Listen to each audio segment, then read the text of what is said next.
Are you ready to amplify your business or brand's reach and make a meaningful impact in Ghana and beyond? Partner with Ghana Talks Radio today to connect with a diverse audience across Ghana and beyond. Elevate your brand through on-air promotions and social media. Boost your brand during prime time. With Ghana Talks Radio, you can extend your reach across digital platforms. Ghana Talks Radio is not just a station, it is a community hub where your brand becomes part of the conversation. Join us in fostering connections, celebrating culture, and making a lasting impression. For customized sponsorship packages and enquiries, email contact@GhanaTalksRadio.com or call +233 202 544614. Ghana Talks Radio, giving the youth a voice.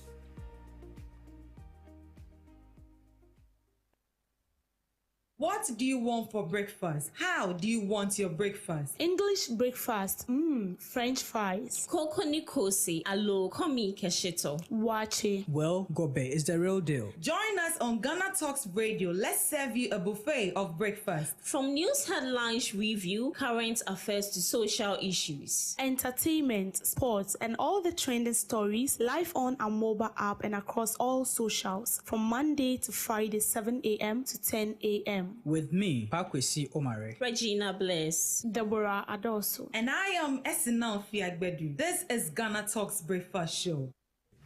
GhanaTalksRadio.com. Listen live. Listen live. Listen live. I love. We love your station. It's great. Listen here. Listen here. Listen here. Ghana Talks Radio. Ghana Talks Radio. Ghana Talks Radio.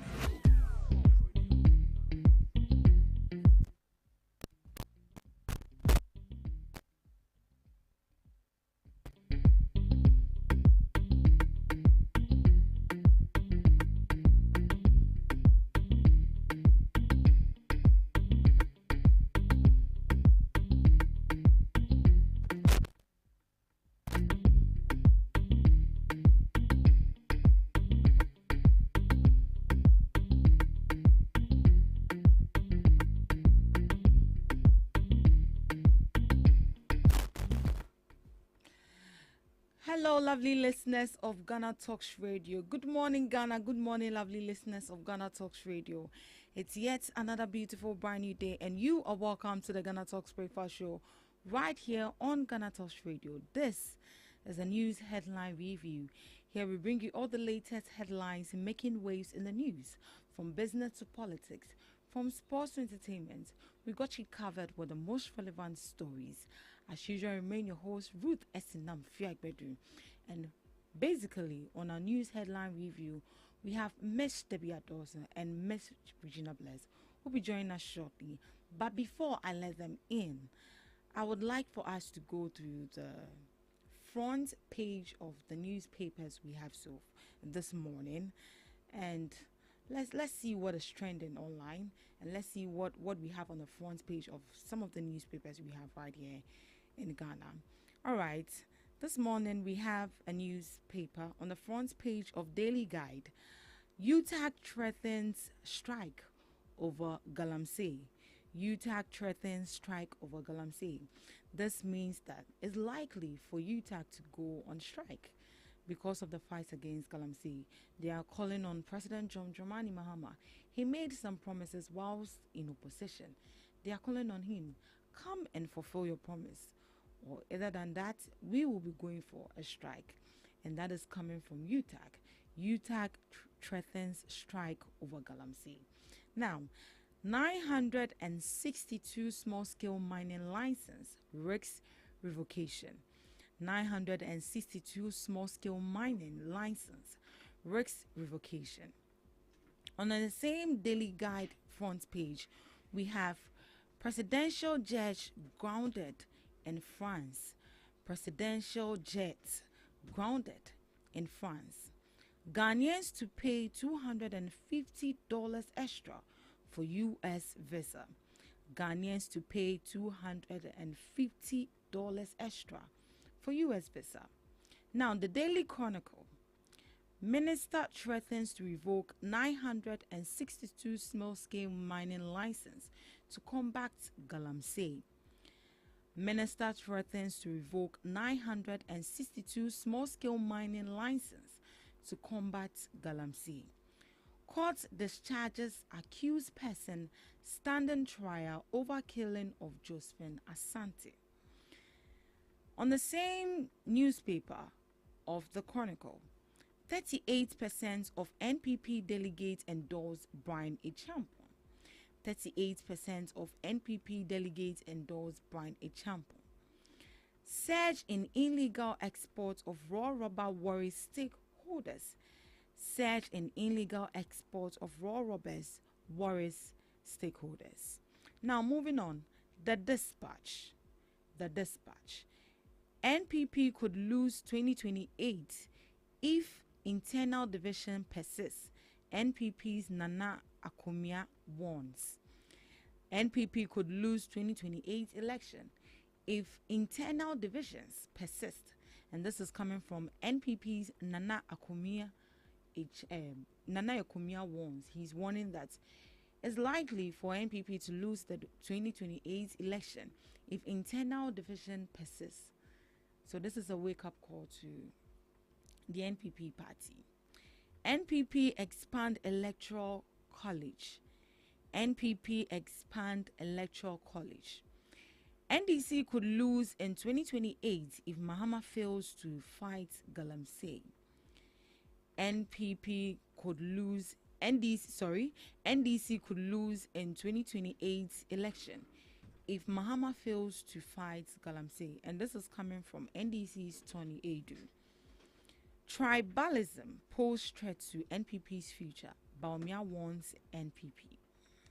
Tribalism poses threat to NPP's future. Baumia warns NPP.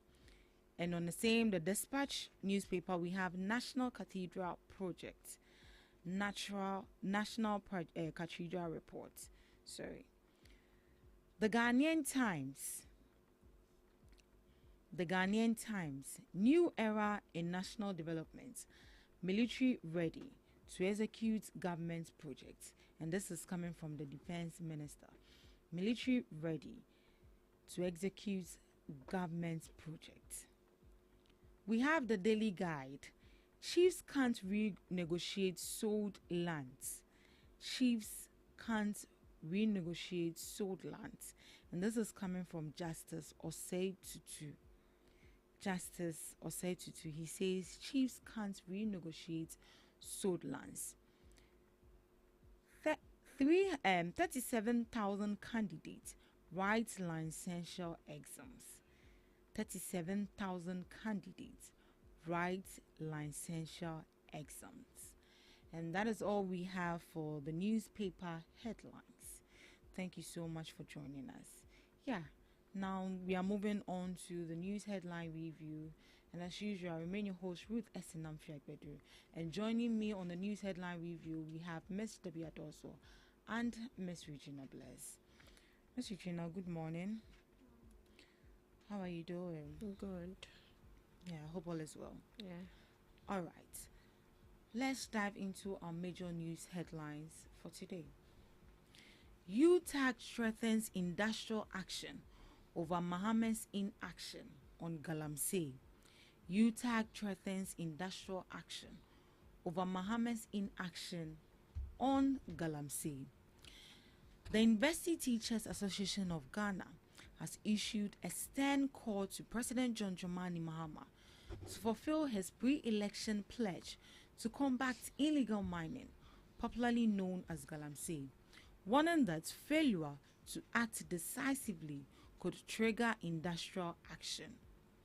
In a statement released after an emergency meeting of its National Executive Council, UTAG expressed deep concern over the government's lack of tangible progress in the fight against galamsey, despite some modest gains by the security agencies.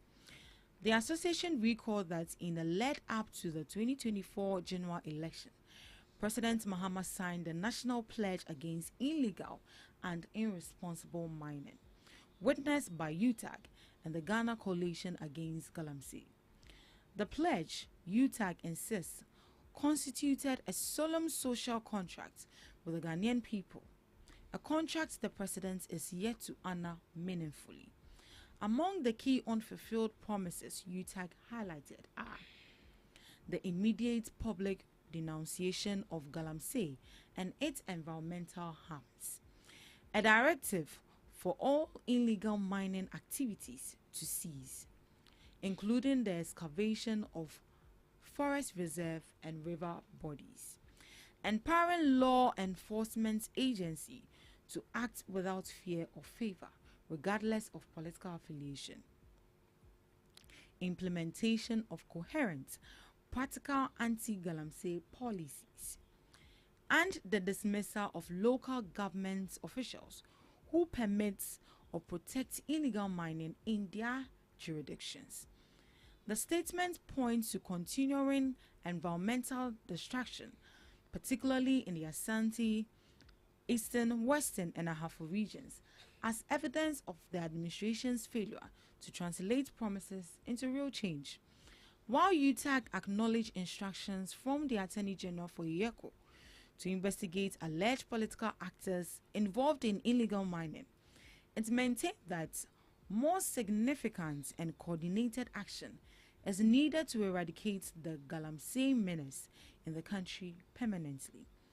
UTAG further urged the president to honor additional campaign commitments, including the repeal of Legislative Instrument 2462 and the declaration of a state of emergency in Galamsey affected areas. And this is coming from UTAG. They are threatening to go on a strike. UTAG threatens industrial action over Mohammed's inaction on Galamsey. Ms. Regina, can you share your thoughts on this news item? What do you make of it? So I'll say Galamsey is not just an environmental issue, but it has got to the case where it is known for national crisis. Even some big politicians and other influential people have also called for is it state of emergency? Yes, state of but emergency. as it stands, it looks like I wouldn't say our president is incompetent or he's not doing much about it. I feel that he's trying his possible best, but the main reason why we are angry is because of should I say his promises he made.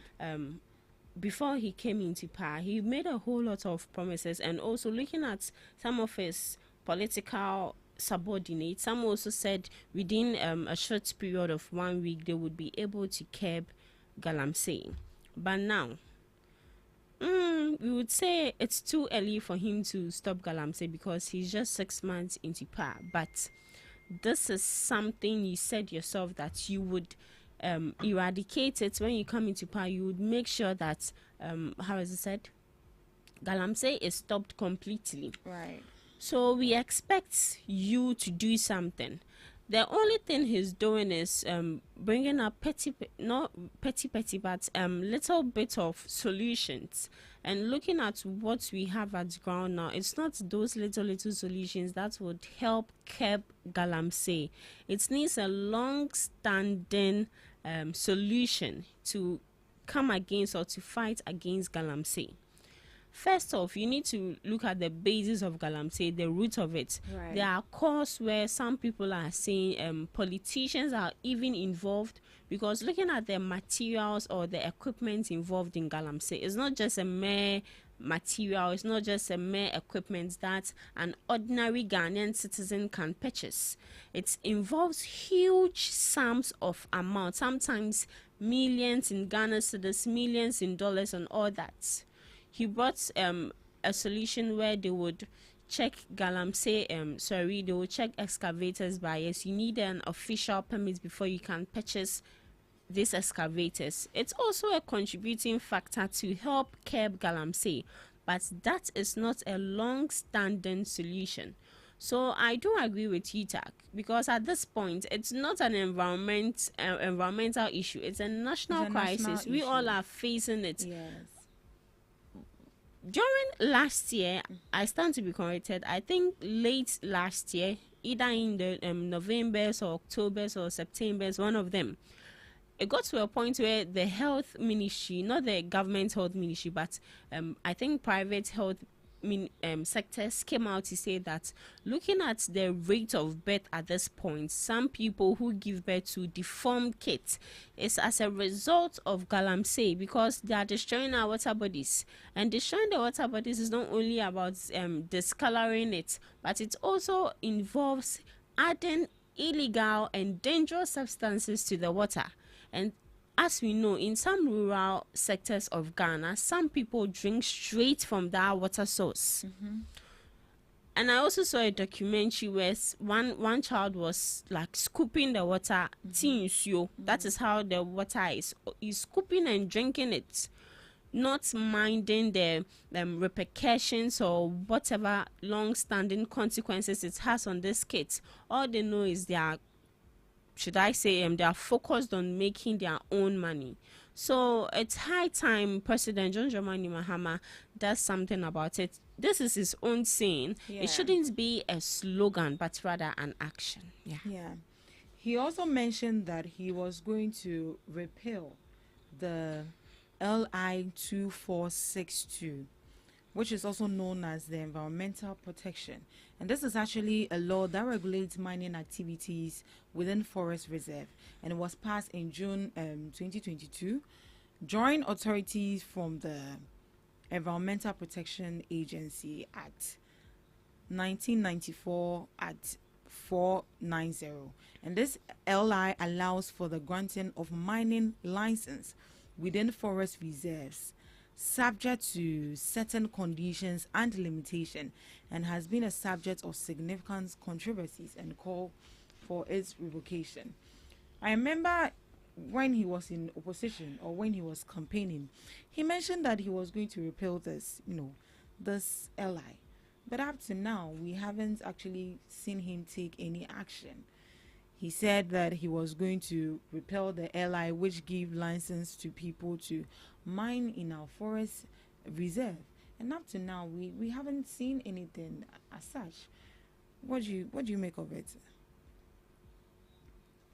The little I can say is, as he said, the saying goes, he himself always says it shouldn't be a slogan, but rather an action. He should make sure that whatever he has said, he needs to fulfill his promise.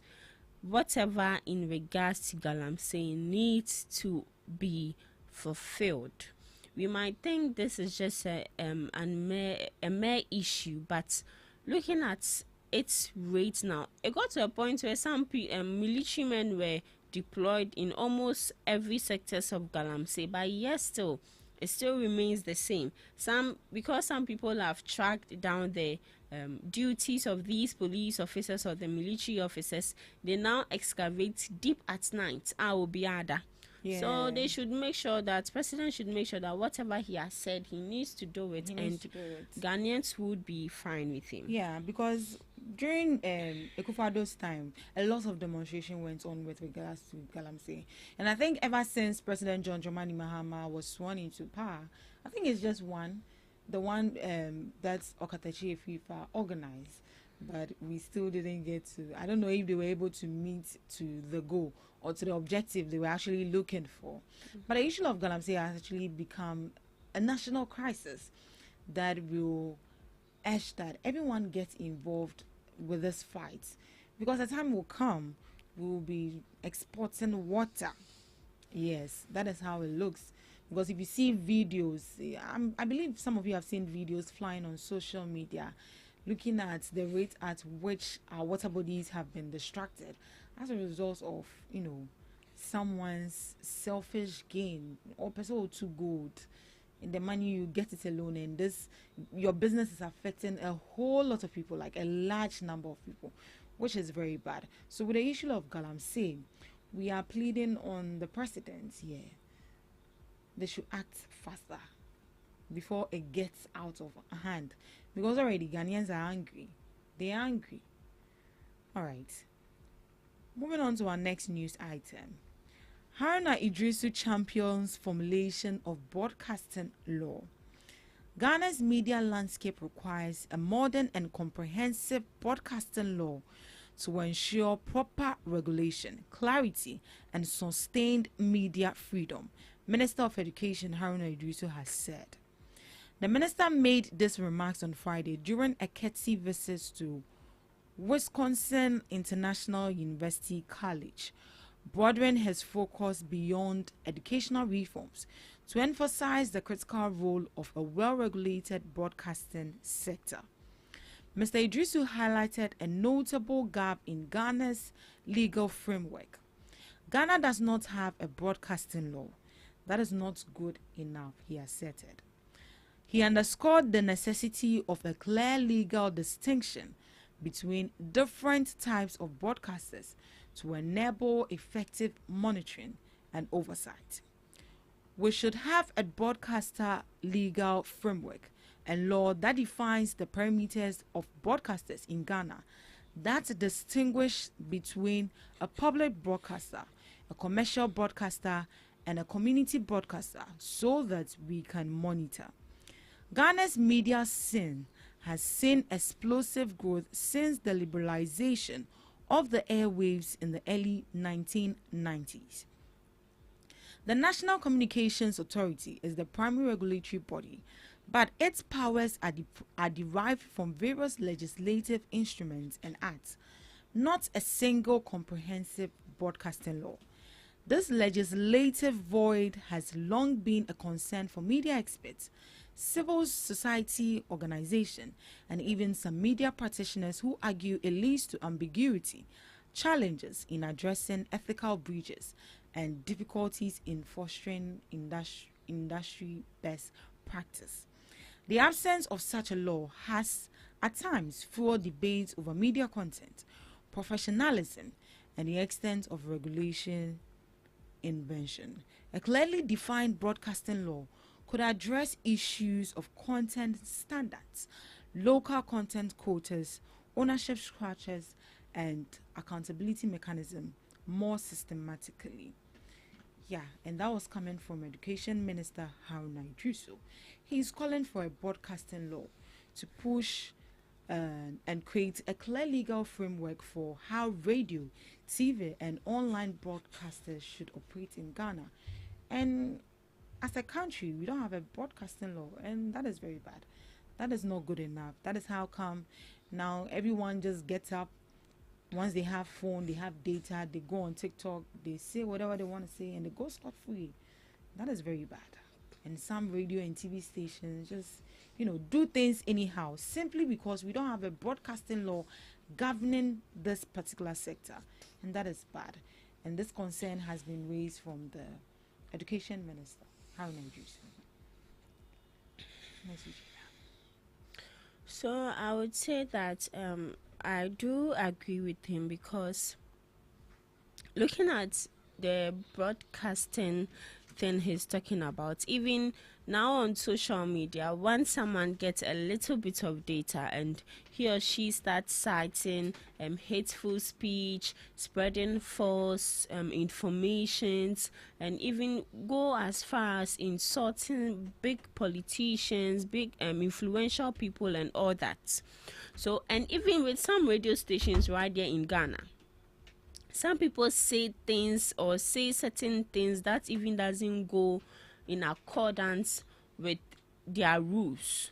So first off, I would do agree that we don't have a broadcasting rule when it comes to the country. But I believe that when it comes to an institution, or when it comes to, should I say, Ghana Journalists Association as a whole, there are rules.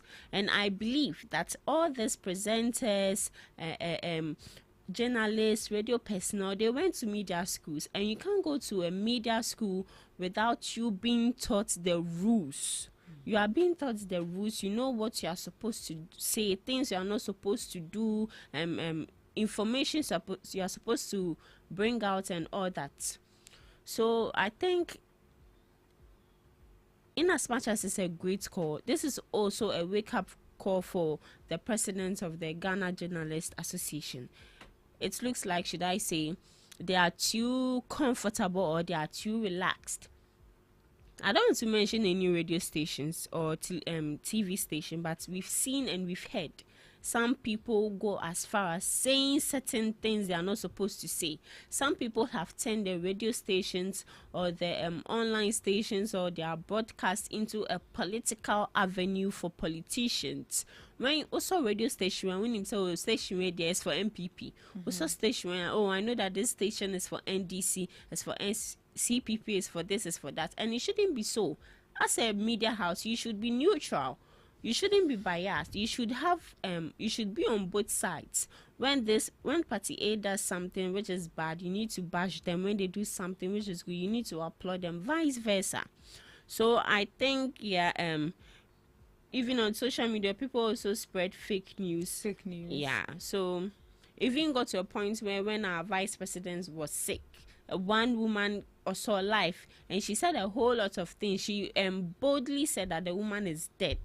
Up till now, she is still roaming about like that. Nothing, no law, nothing has been set aside for such people. So it doesn't only boil down to radio exactly. It boils down to everyone. Once you're a citizen in Ghana and you do something against the rules, you need to be sanctioned. And I think this will work hand in hand with misinformation and disinformation law as well. All right, Miss Debbie, it's good to have you. Thank you. Yeah, so we are actually on the topic where our Education Minister Haruna Iddrisu is calling for a broadcasting law to push a clear legal framework for how radio and TV and online broadcasters should operate in Ghana. Well, it's sad the Education Minister has to prompt us on what we know that is wrong. It's not as if we don't know the right thing to do. And there are media ethics, media laws. There are laws that governs broadcasting. I learned it in school. Right. Ethics, media law. You even learned that you even learn things about law itself. And it's not, as I said, it's not as if we don't know the right thing to do. We know it, but it's because of our selfish gain. It's because we want something. We want something into our pockets. We want to find favor in the sight of these political parties. And so we forgo the needed rules we are supposed to follow. That is why today I can just sit at the comfort of in my home with a data and then talk rubbish. Because I feel like this party is going to hear me out, and immediately this party feels like I side him or her. Definitely I'm going to be given something. I'm going to be given a token. And that is our problem in the country.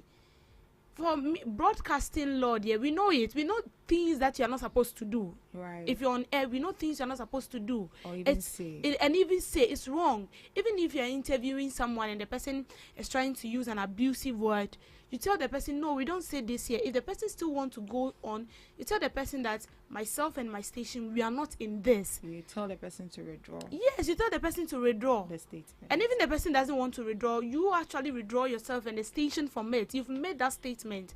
So if at the end of the day there is a problem, you are out because you've already withdrawn yourself into one or more.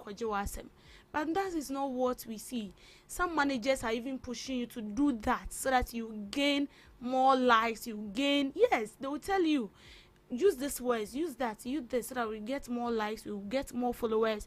And we are in a country where when you use abusive words, that is where you get a lot of followers, that is when you get a lot of comments. We don't like the truth. That is it, we don't like the truth. It has diverted how the media operates in the system. We don't do it in the right way anymore. We do it in a wrong direction because we want to find favor out there. And that is what will actually trend you.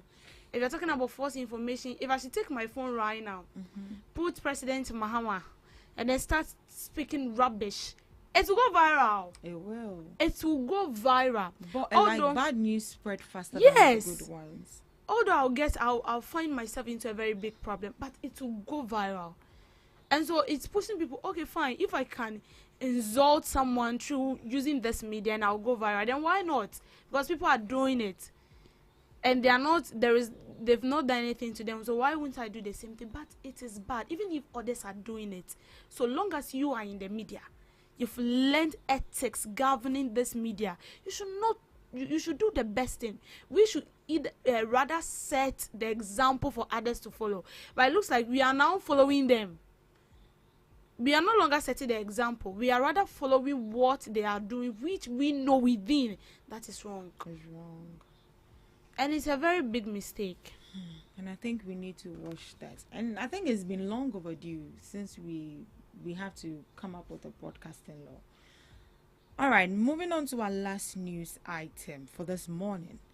Defense Ministry plans to cancel military intake after 210 unqualified cadets exposed.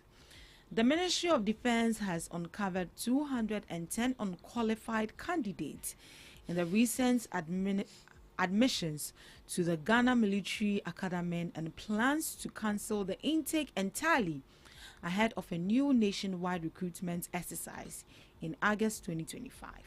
Addressing a press conference dubbed Government Accountability Series on Monday, July 21st, the Minister of Defense, Dr. Edward Omanebuama, said an audit of regular career courses 64 and 65, along with short service course 62, revealed that 210 out of 452 candidates, representing approximately 46%, did not meet the required eligibility criteria.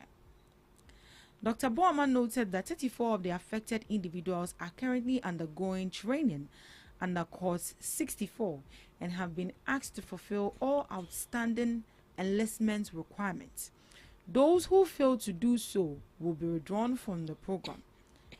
For course 65 and short service course 62, where training had not commenced, all affected candidates have been completely removed from the process. He further disclosed that 2,872 non-officers recruits who completed all the requirements under the last approved enlistment in October 2021, including documentation, medical examination, and vetting, have still not begun training. He explained that the Army Recruit Training School, which has the capacity to train between 900 and 1,500 recruits every 6 months, has not conducted any intake over the past 17 months. According to Dr. Boama, the prolonged delay means many of these applicants may no longer meet the current medical, fitness, or age requirements. Consequently, that intake has also been cancelled. A new nationwide recruitment exercise is expected to be launched in August 2025. And this is coming from the Defense Minister, where he addressed the nation yesterday with a press conference dubbed Government Accountability Series. And then he says they are planning to cancel military intake after 210 unqualified cadets were actually exposed, meaning that these people didn't meet to the criteria, but they are there. And about a number of people have actually met the criteria since 2021, and then they've not gone for training. And that means that they will have to cancel those people too, because perhaps the age, maybe the age limit is 30. And then right now the person has passed 30. You can't take that person any longer. Meaning you've wasted time and then wasted the resources of that individual, which is very sad and very uncalled for. Miss Regina. They saying they would cancel military intake. Is it permanently? For now. For now. Yes. Oh, okay. So a new recruitment will happen in August. Yes. Okay, so I thought it was permanent. No. So this goes to, or this boils down to the conversation, was it last week we had, where I think Mahama said with recruitment it would be from region by region. Yeah. At this point, I can't remember then times my brother wanted to be in the military, but was it 10,000 Ghana cedis? Either 10,000 or so artists can be kind of saying 10,000 in 5,000. Okabuma, what you get, that is what I'm talking about. So I think you need them protocol. That is protocol. That is protocol. Because protocol, it just takes quick. It just takes some seconds, then you get into it. So just imagine with him, if he doesn't have all the requirements, he would be bounced back. Or in fact, he will not be bounced back. He will still be brought in because he has paid. Yeah. Military recruitment and police recruitment, I would say, are two sectors that corruption is really there. Corruption, because most of the times, most people want to be in the military because, or should I say, because of the working conditions. Because I would say, I had a friend who, even training, he's being paid every 2 weeks. Every 2 weeks, he's being paid. So just imagine if I'm getting this sum of money, I would also find my way through military. So I think it's a great thing, but they should also make sure that they would investigate all those 210 people, because I know that when it comes to military, first off, you have to be academically sound, you have to be medically fit, and also your physical appearance needs to meet their criteria. Someone like Debbie can't go into military because she's short. Don't say you're tall. I'm not short. Okay, she's cute. I'm not short. Yeah, I can still go into the They say military. short people are I can still go cute. into the military. All It's right. not about me going to the ground, but when it comes to the military, Yeah, it has yeah, a lot of they have departments. divisions. But into yeah, it. so I can still right now go. we are not talking about departments. We are Yeah. talking about military as a whole. I can still go. All right, that was just by the way. Okay, journalist. Oh yes, because even with the Ghana police, station, they have the Nigerian journalists. police station. Yeah. Yes, they have journalists. They have cameramen, camerawomen, and all that. Yeah. And they even have chef. They have doctors. Like they even have gardeners. Yeah, so yes, they have divisions. And so big so military and patrol be sending me now when you poo. So it's a good thing. They can hold on for now, but they need to make sure that it is investigated. See, it is these officials themselves who take huge sums of money from these people and recruit them, because no ordinary citizen can take that huge sum of money and say, oh, I'll put you in the military. Whatever that happen, you say every informer is an insider. So this is an insider job. So they need to make sure that they investigate and make sure that all those people, even if they are supposed to sack them, they need to sack them, because I would say they are not bringing growth into that sector.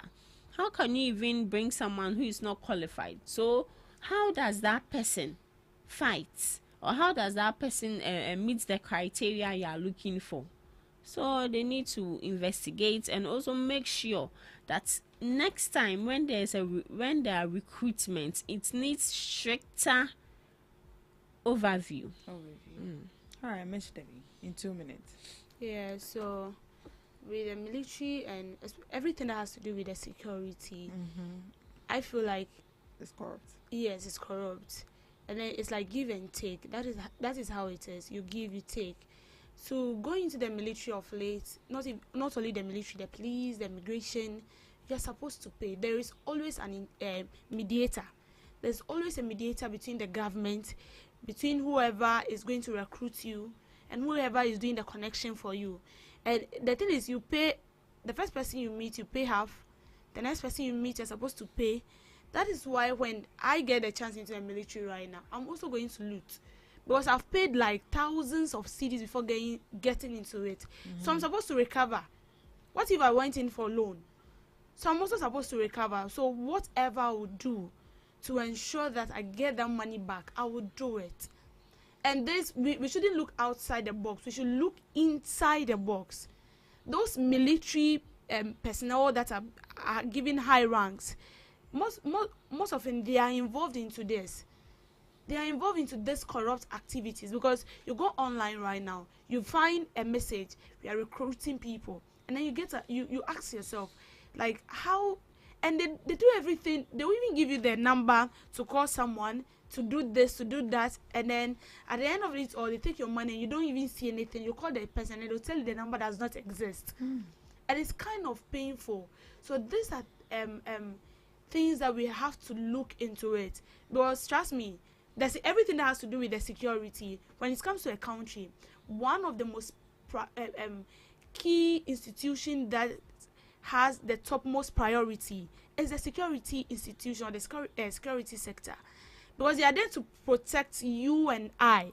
If today there is a chaos right now, we are not going to call President Mahama to come to your house and save you. We are going to call either the police, the fire service, or the military.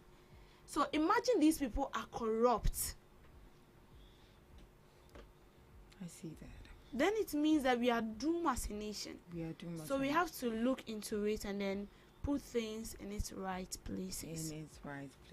All right, thank you so much for that beautiful submission. All right, this is where we draw the curtains for the news headline review. Up next, we have Debbie Grill.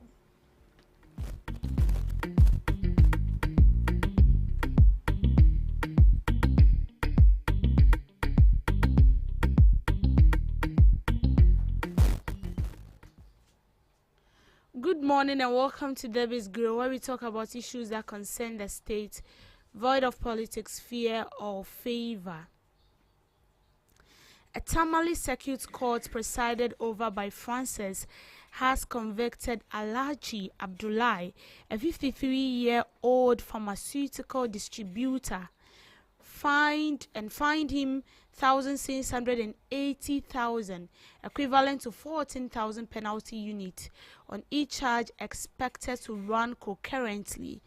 Alhaji Sayuti was convicted for unlawful possession of restricted drugs following an intelligence-led operation in Tamale.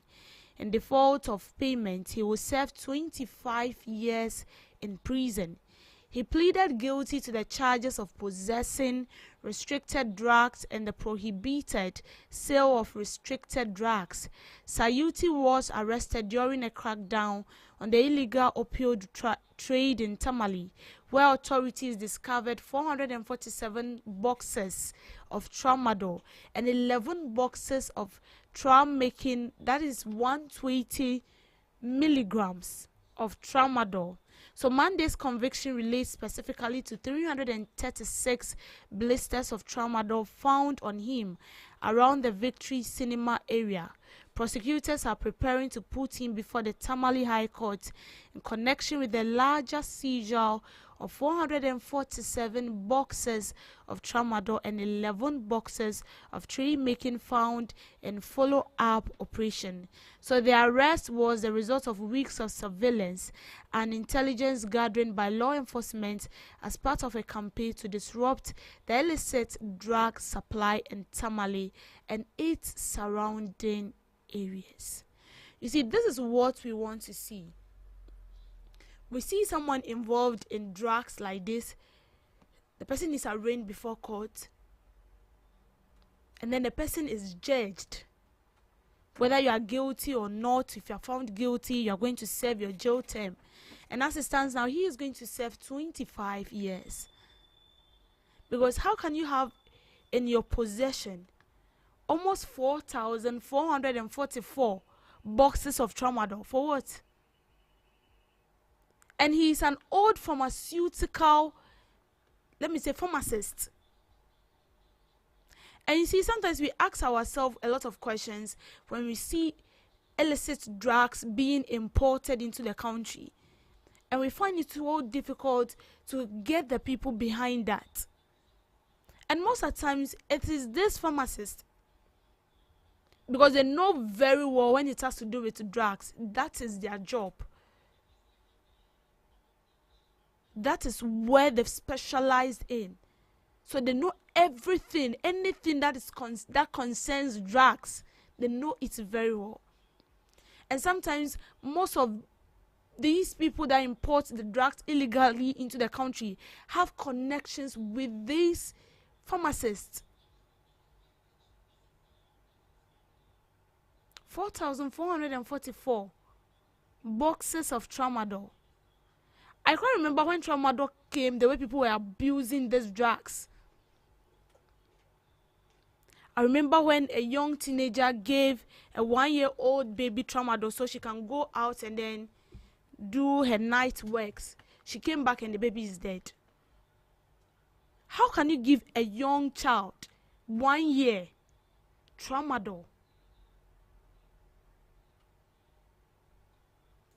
And we see the more reason why we see this happen often is because we don't deal with the issue from the root. We end up cutting the top and then we leave the roots just the way it is, which is very bad. If you want to deal with an issue, you deal with it right from the root. This is a pharmacist. Only God knows the number of people who have messed up their life through this. But sometimes you go to the hospital. I can't remember, I won't mention this pharmacy name. I went to a pharmacy to buy a drug and the pharmacist was like, oh, I had any boarding, but then I also sell mine personally. It is cheap. And I'll be selling it to you. And then in a conversation and everything, I realized that no. This person is actually working illegally. He's working in a pharmacy, all right. The pharmacy is accredited. But behind doors, he's doing his stuffs. And that is why they end up collapsing a lot of pharmacy shops. And it is sad because the abuse of drugs of late in the country has become so rampant, especially among the youth.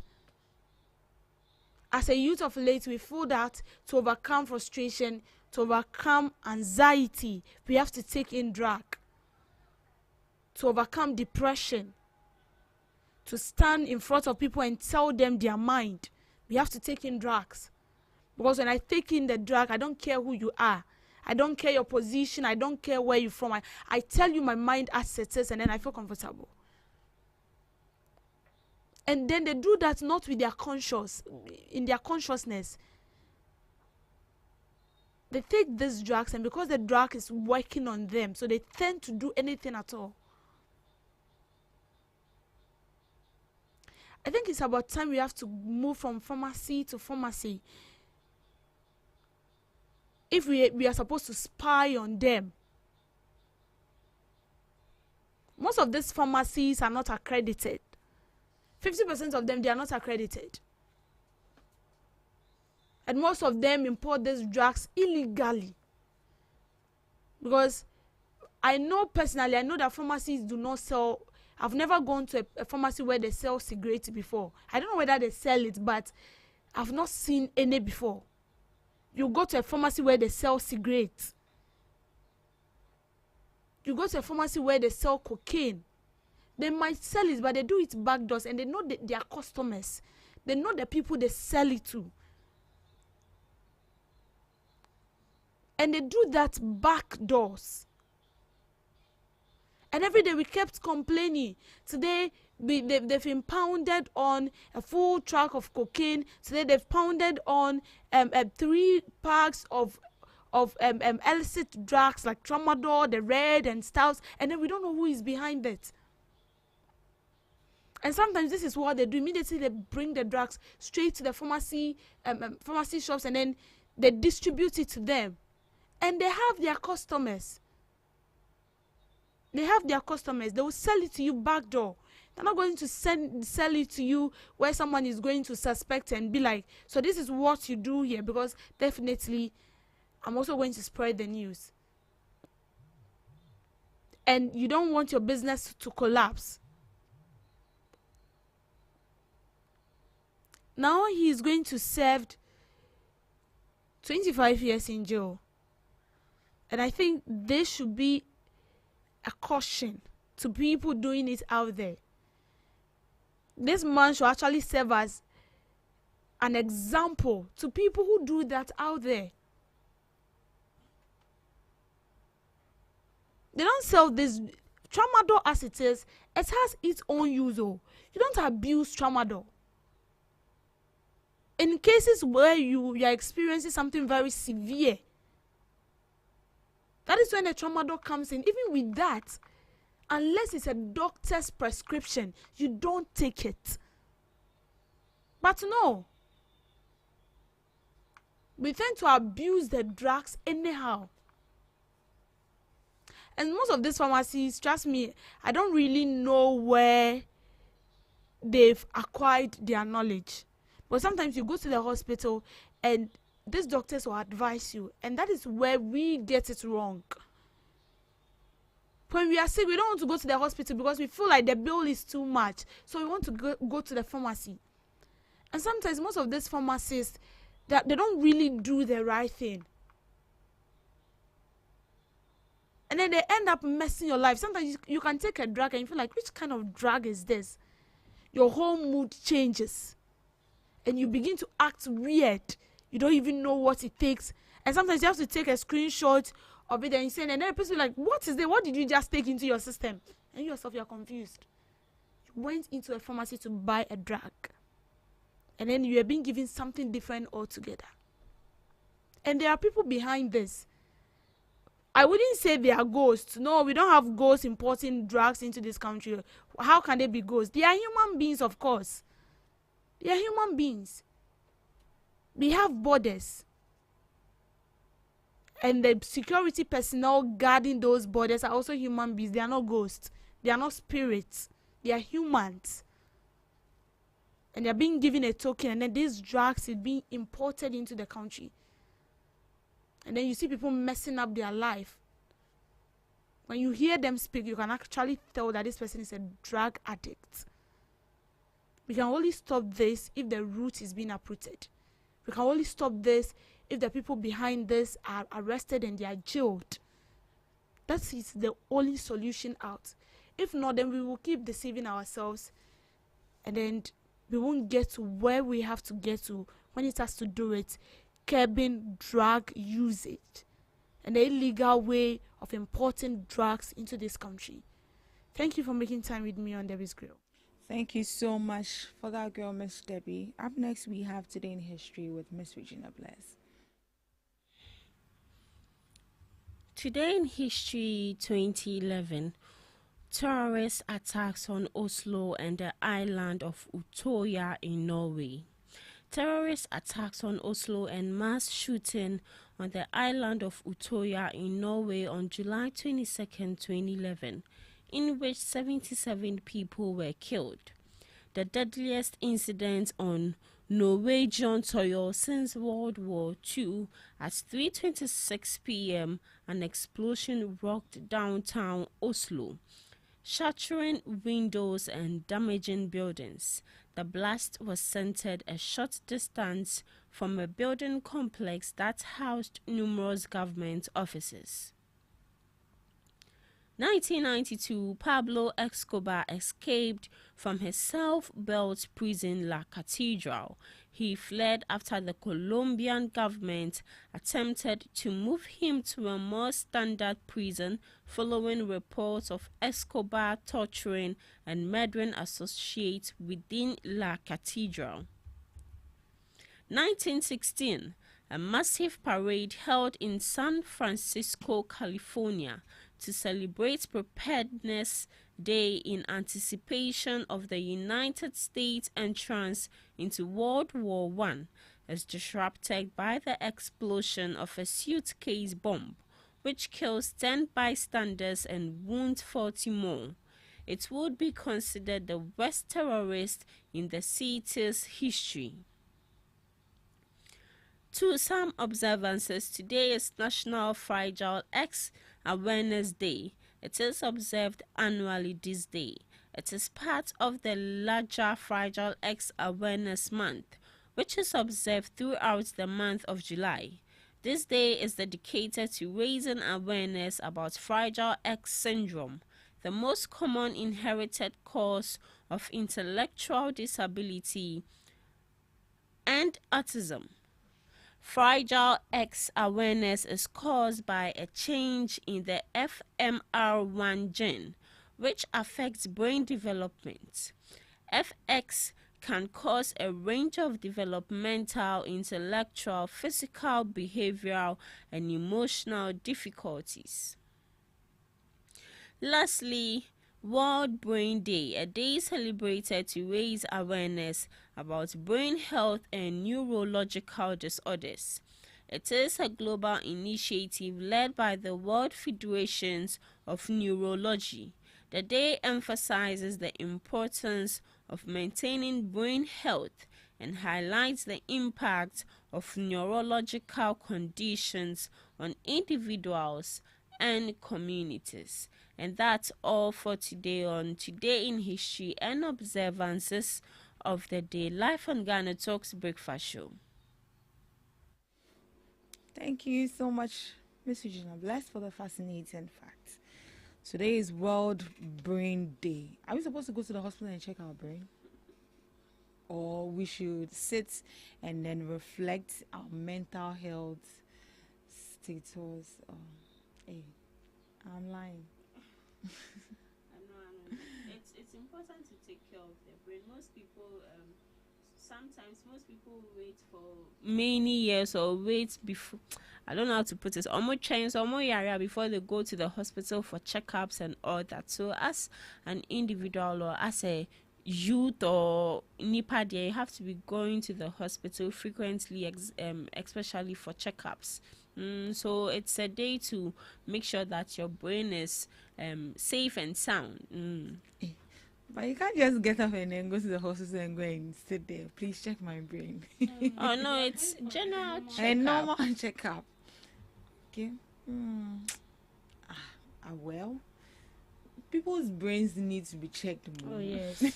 Lots of mad people are working in suits. Hey, madam. Oh yeah, it's not as if Calm down with your words. no, like mad. I don't mean like naked walking about. People have mental issues, but they are in suits. It's not as if you're walking about and talking. No, mental health is real. So especially for the men, they say. Yeah. So it means that we ladies, it's likely that our mental health is good. We don't normally go through mental health. When you said for the men, and I remembered one. Did you know I did? They say men who normally use what is it called, tie. Are choking. They are tricking their brain. Their brain is not functioning well. Yeah, nearly said something. It's okay. Broadcasting law will be coming up soon, and so catch up with me. All right, this is where we draw the curtains for the first segment of the Ghana Talks Breakfast Show. Shortly, we'll be going in for the news, and right after the news, we'll be coming up with the come up show and the main discussion. Please stick and stay with us. Are you ready to amplify your business or brand's reach and make a meaningful impact in Ghana and beyond? Partner with Ghana Talks Radio today to connect with a diverse audience across Ghana and beyond. Elevate your brand through on-air promotions and social media. Boost your brand during prime time. With Ghana Talks Radio, you can extend your reach across digital platforms. Ghana Talks Radio is not just a station, it is a community hub where your brand becomes part of the conversation. Join us in fostering connections, celebrating culture, and making a lasting impression. For customized sponsorship packages and enquiries, email contact@GhanaTalksRadio.com or call +233 202 544614. Ghana Talks Radio, giving the youth a voice. What do you want for breakfast? How do you want your breakfast? English breakfast. French fries. Koko Nikosi, alo komi kesheto. Wache. Well, Gobe is the real deal. Join us on Ghana Talks Radio. Let's serve you a buffet of breakfast. From news headlines review, current affairs to social issues. Entertainment, sports, and all the trending stories live on our mobile app and across all socials from Monday to Friday, 7 a.m. to 10 a.m. With me, Pakwesi Omare. Regina Bless. Deborah Adoso. And I am Esinal Fiagbedu. This is Ghana Talks Breakfast Show. Ghana Talks Radio, #1. We bring you local news, business news, international, sports, and entertainment news. Right here on GTR.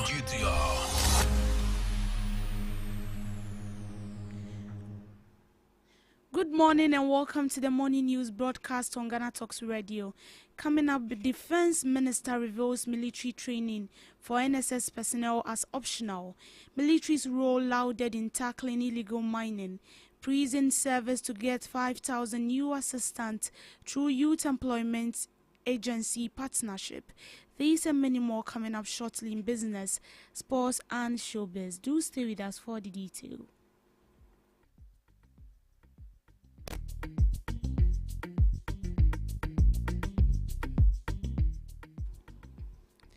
The Defense Minister, Dr. Maniboama, has clarified that the National Service Response Readiness Program is voluntary. The program aims to equip participants with critical skills in security and disaster preparedness. The training will span 6 weeks, conducted in 2 phases from August to October 2025. The government plans to significantly increase participation in subsequent years. The training aims to equip national service personnel with relevant skills to support security efforts. Service Emergency Response Readiness Program. In fulfillment of a major promise by President Mahama, the National Service Emergency Response Readiness Program will begin in a few weeks. The basic military and emergency response training is a 6-week orientation training scheduled to run in 2 batches from August to October this year. 10,000 National Service volunteers are expected to kickstart this initiative, with plans to increase the number substantially next year. They are volunteers. It's not compulsory. The areas of training will include basic military orientation, first aid, basic life support, disaster or fire management, nationalism and patriotism, loyalty and discipline, leadership, mentorship, and fiscal training, among others. The core objective of the program is to equip the national service personnel with the relevant skills in security, disaster preparedness, and public safety. It must be clear, however, that the training program is optional. Ladies and gentlemen, Dr. Maniboama has also emphasized on the crucial role of the Ghana Armed Forces in combating illegal mining. Speaking at the Government Accountability Series, he highlighted the military's support in reclaiming forest reserves. Mr. Boama retreated the government's unwavering stance on environmental protection. Supporting the fight against illegal mining, Galamsey. Ladies and gentlemen, the Ghana Armed Forces has played significant supporting roles in the fight against illegal mining, Galamsey. We are not out of the woods yet as a nation, but there is hope because there is a political will at the very top.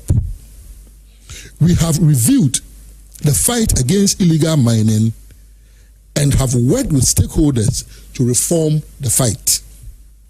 The National Anti-Illegal Mining Operations Secretariat, NIMOS, is a product of that review exercise.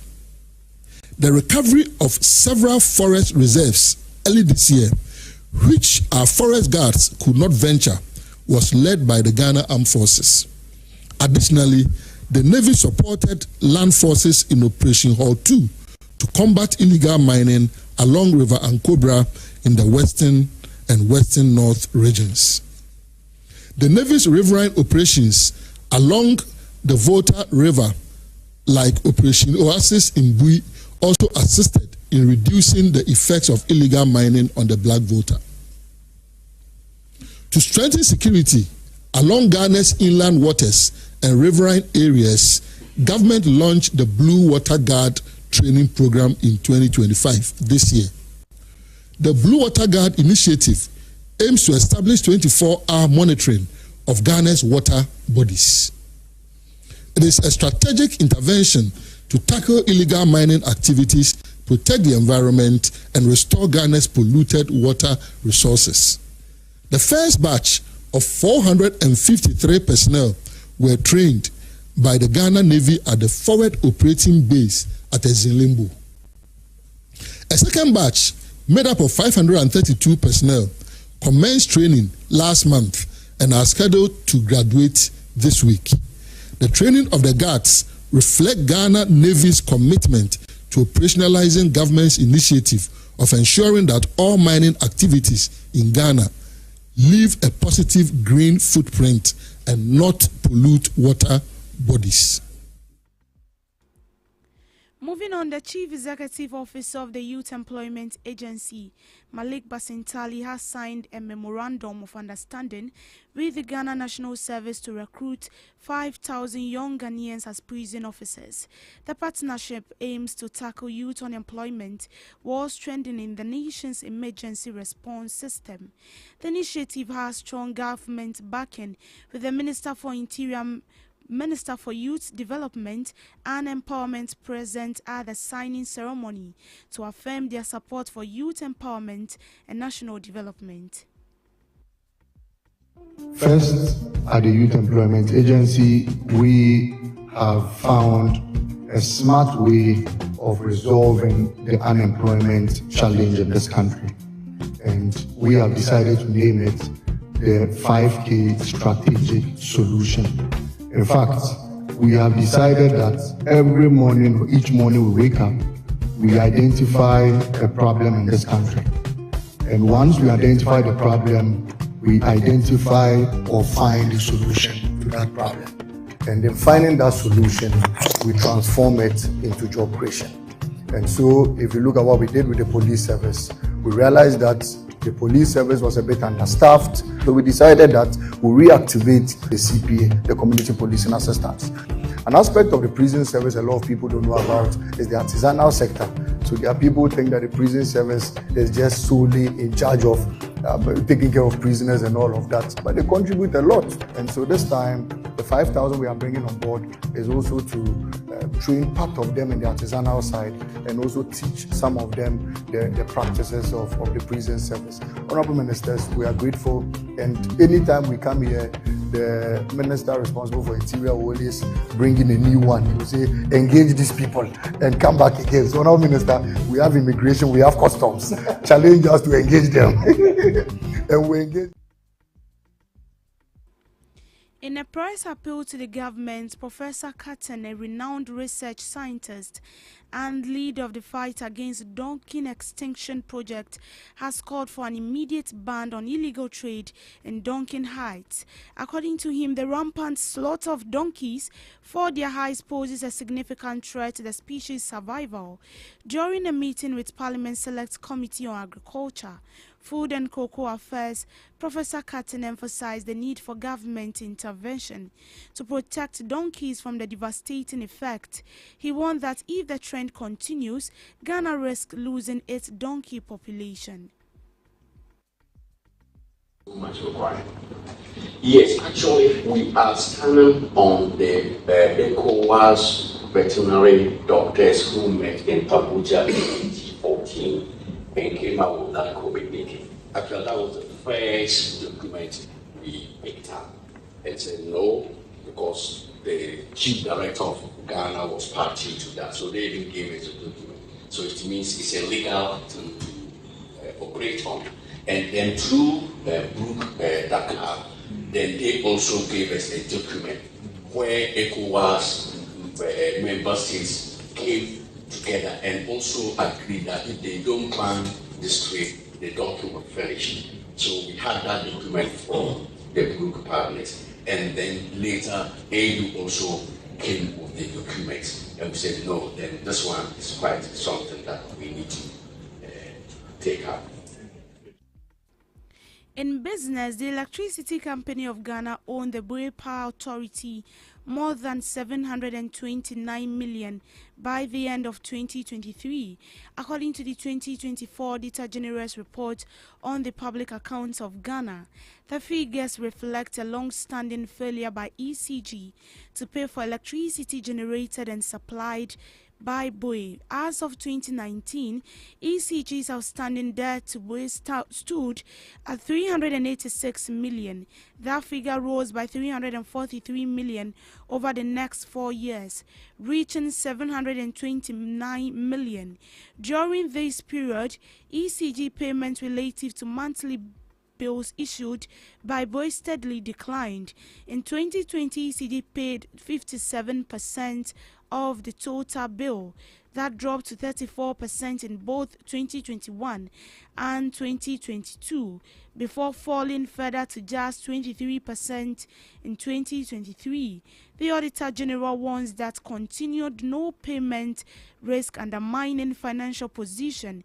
Without adequate revenue, the authority may struggle to carry out planned maintenance, invest in infrastructure upgrade, and ensure stable generation capacity. At the heart of the issue is ECG's poor compliance with the cash water flow mechanism, a formula introduced to distribute ECG's monthly revenues fairly across energy sectors. Since ECG is the main electricity distributor, the energy sector liquidity depends on its ability and willingness to remit payment to power producers. However, ECG has often bypassed the allocation formula and at times underdeclared its monthly revenue to the Cash Water Flow Implementation Committee and the Public Utilities Regulatory Commission. This resulted in lower than approved transfers to power producers. In response, ECG explained that it was diverting funds to support critical projects under its transformation agenda. These include loan repayment, standing orders contracted before the implementation of the CWM, and the loss reduction program, which aims to replace faulty and outdated meters with smart prepaid. The CWM was revised in August 2023 to address rising arrears and improve transparency in revenue distribution. Under pressure to comply, particularly following pressure, ECG improved its adherence in 2024. That year, BOE received 350 million out of an approved allocation of 438 million, representing 80% compliance, a notable improvement over previous years. In the first 5 months of 2025, ECG has gone further, transferring 99% of the approved allocation to BOE under the CWM.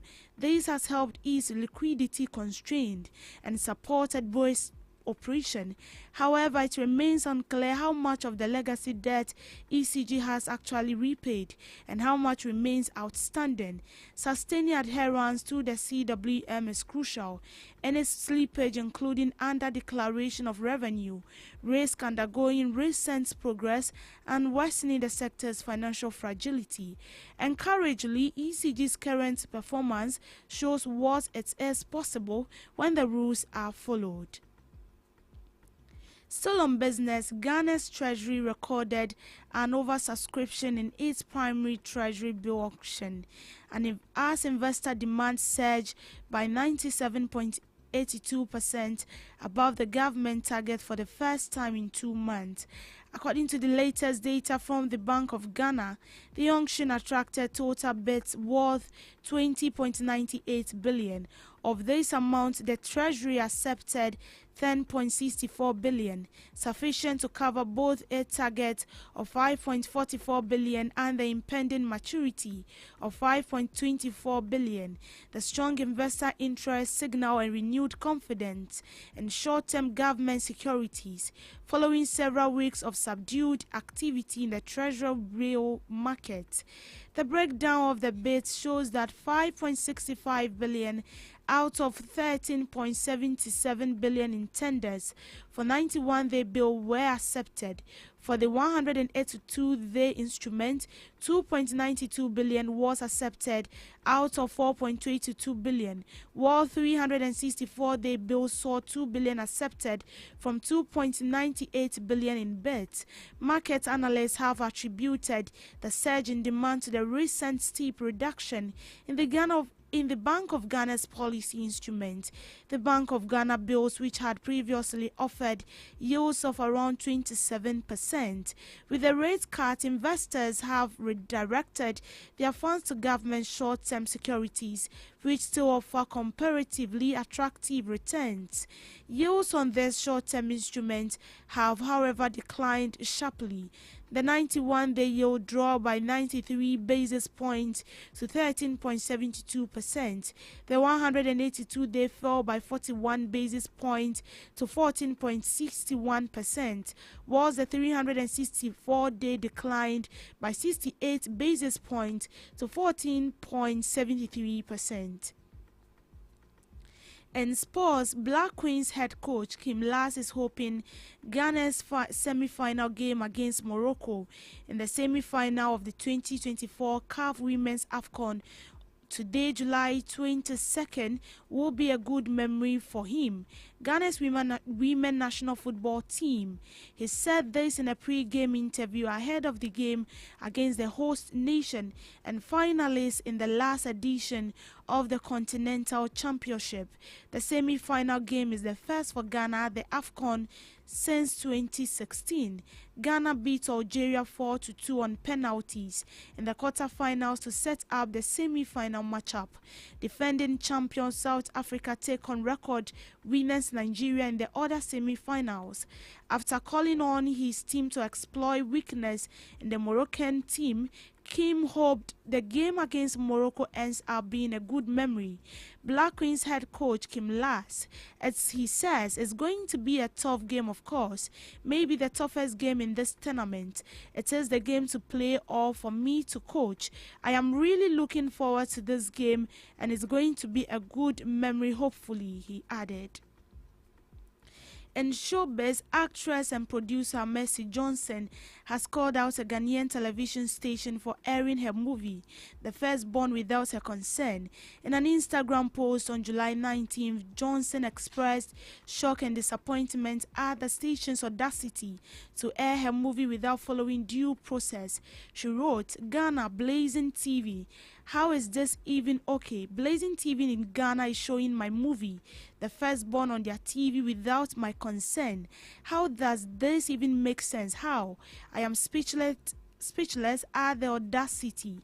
Mercy Johnson's reaction joins the growing concern over copyright infringement in the Nollywood industry, as other Nollywood personalities have also spoken out against unauthorized use of their content. Similarly, Bimbo Adiboye had previously threatened to take legal actions against some Ghanaian television stations over copyright infringement. Few days later, the Minister of Communication, Digital Technology and Innovation, Sam Nate George, and the Chief Executive Officer of the National Film Authority assured Nigerian producers and actors of resolving issues about copyright violations and protect their intellectual property rights in the country. He noted that government is committed to upholding intellectual property laws. "My attention has been drawn to your post. Thanks to the tag. I will be raising the issue with my colleague minister responsible for overseeing television content. I, however, wish to assure you that our government is very respectful of intellectual property rights and will ensure the protection of same. I believe Ghana and Nigeria have so much we can continue to collaborate for our mutual benefit," he wrote. And that's how we'll end it for now on the morning news broadcast. I will be back with subsequent news bulletin later in the afternoon. I am Deborah Adosu. Do have a good morning. Ghana Talks Radio, #1.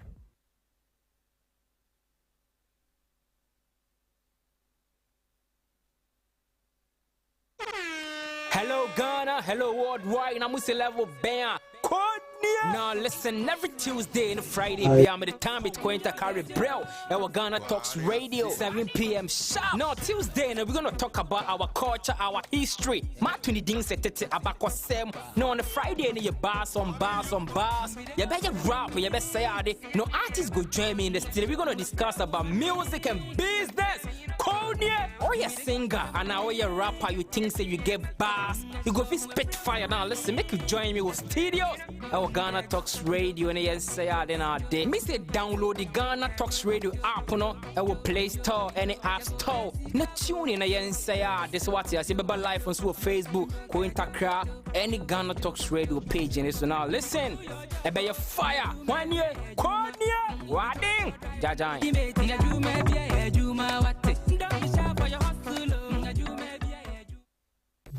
Are you ready to amplify your business or brand's reach and make a meaningful impact in Ghana and beyond?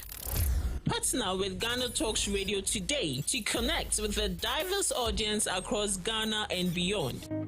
Elevate your brand through on-air promotions and social media. Boost your brand during prime time. With Ghana Talks Radio, you can extend your reach across digital platforms. Ghana Talks Radio is not just a station, it is a community hub where your brand becomes part of the conversation. Join us in fostering connections, celebrating culture, and making a lasting impression. For customized sponsorship packages and enquiries, email contact@GhanaTalksRadio.com or call +233 202 544614. Ghana Talks Radio, giving the youth a voice.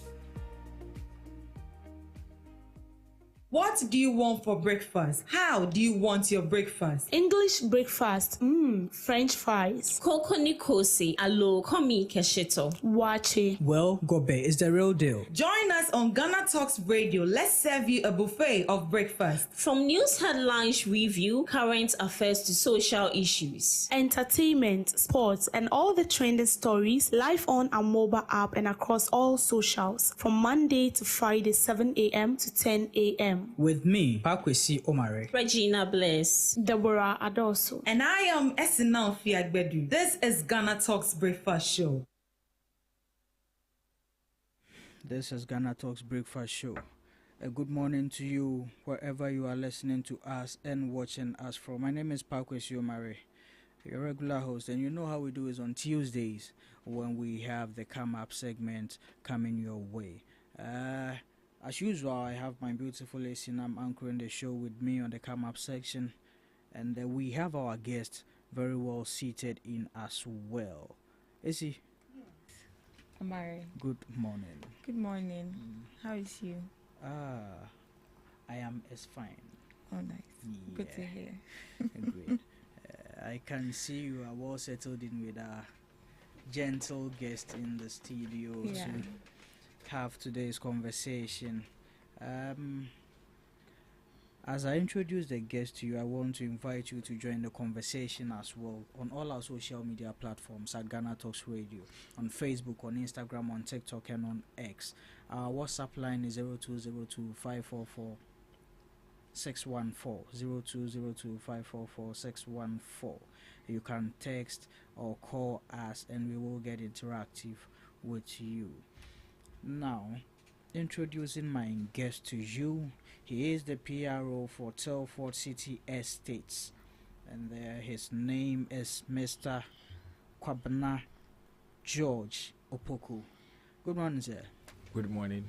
You are welcome to the studios of Ghana Talks Radio. Thank you very much. Yeah. Thank you very much. And we are pleased to have you here to have a conversation about you and your company, the Telford Estates. This lady here is very rich. Last week we were searching all through Trasaco to get a house for her. Oh, that's good. Yeah. It seems the money she had was much more than the budget they gave to us. So the money she had was much higher. I'm telling you. Like, but then she can just come and take the whole of Telford City. I mean, the land's there and just give it to people. I mean, you know, land always appreciates. It never goes down. You know? So just come for it. Get it inflated next time you sell it out to get more of your money. Okay. More return. Is it? Yes, Oman. You see. And Kawanka, but Makama. It's Telford good. is welcoming you to. All right. Purchase. Yes. I'll be there. Sure, we're expecting you. Money is not a problem. Of course. But how to spend You it? know, say money no be problem. How to spend it becomes a problem. Come to Telford, we will help you to know how to spend it. Oh, thank you. I'll be there. She's been working with Sako Dear for a while now. So Amen. they have the slogan with money no be problem. You get it. That's but nice. Telford. First, tell us a little bit about yourself, and then we get into Telford's business. I thank you very much, and first of all, I just want to say thank you to God for this opportunity that we all have this morning. And I want to say thank you for the opportunity also given to us to air what we have at Telford City. A very good morning to your listeners and to your viewers wherever they are listening to us and watching us. I wouldn't have much to say about myself. George Kobno Opoku is my name, and a PR to Telford City Real Estate. That's what I want to say for now. Let's focus on Telford City. That is why I am here, not to talk about myself. Okay. So as a PR of Telford City, you want to know what Telford is and where we are. I've been around for quite some time, from 2013. We are yes. So sorry. Let me state. I'm sorry. 2023. Okay. Let me 2023. Yes, we've been around quite a while. So let me state that we are a licensed establishment. Okay. So it's not that we are just doing something anyhow without regulations. We are. When you go to the Ghana Register Authority, you would find us there. Okay. Then, like I said, we've been around for a while. We did some projects in Obosomase. That's in the eastern region. In the eastern region. Yeah, about 10 acres of land. It wasn't that much. Then fast forward, we had another one at Ayukuma. That was the Dodowa stretch. Yeah. Where we did about 15 to 20 acres of land. And you see the big catch. Like this, the agents say, the elders say that the food you are in a piano. We've now landed the 40-acre land at Shire Hills. Wow. Just 6 minute drive from the Shire Hill military camp. Wow. So you see, if not for anything, you have the military security assured for you. So not going to pay much. Wow. So yes, so that is where we are today. Telford City, giving out land at Shire Hills, just 6 minute drive from the Shire Hill camp, military camp. Yeah. Wow. Oh, that's nice. Yeah. So I'm here this morning. Yes, to get you AC. Yeah. So now I think AC. So right the conversation has to be between us. Because let me just. You have all the money. Please come. Yeah. But I would like people to also tap into it. So most definitely. So just before I say anything about the land, I don't want to put this fact across that, like I mentioned, we are a registered establishment. Also, Telford City gives out land that are free litigation. We don't have any issues around it. Okay. I want to challenge ourselves. Your listeners listening to us and those watching, if you've ever bought anything from Telford City, where today you say, oh, after buying a land from Telford City, I engaged this, I had to go and engage that, please write it in the comment section so that we will expose us. I am confidently speaking that Telford City's land are free from any litigation issue. No land guards today, here, there. No. I have given you our track record. We've done some at Obosomasi in the Eastern region. We also have one in Ayukuma.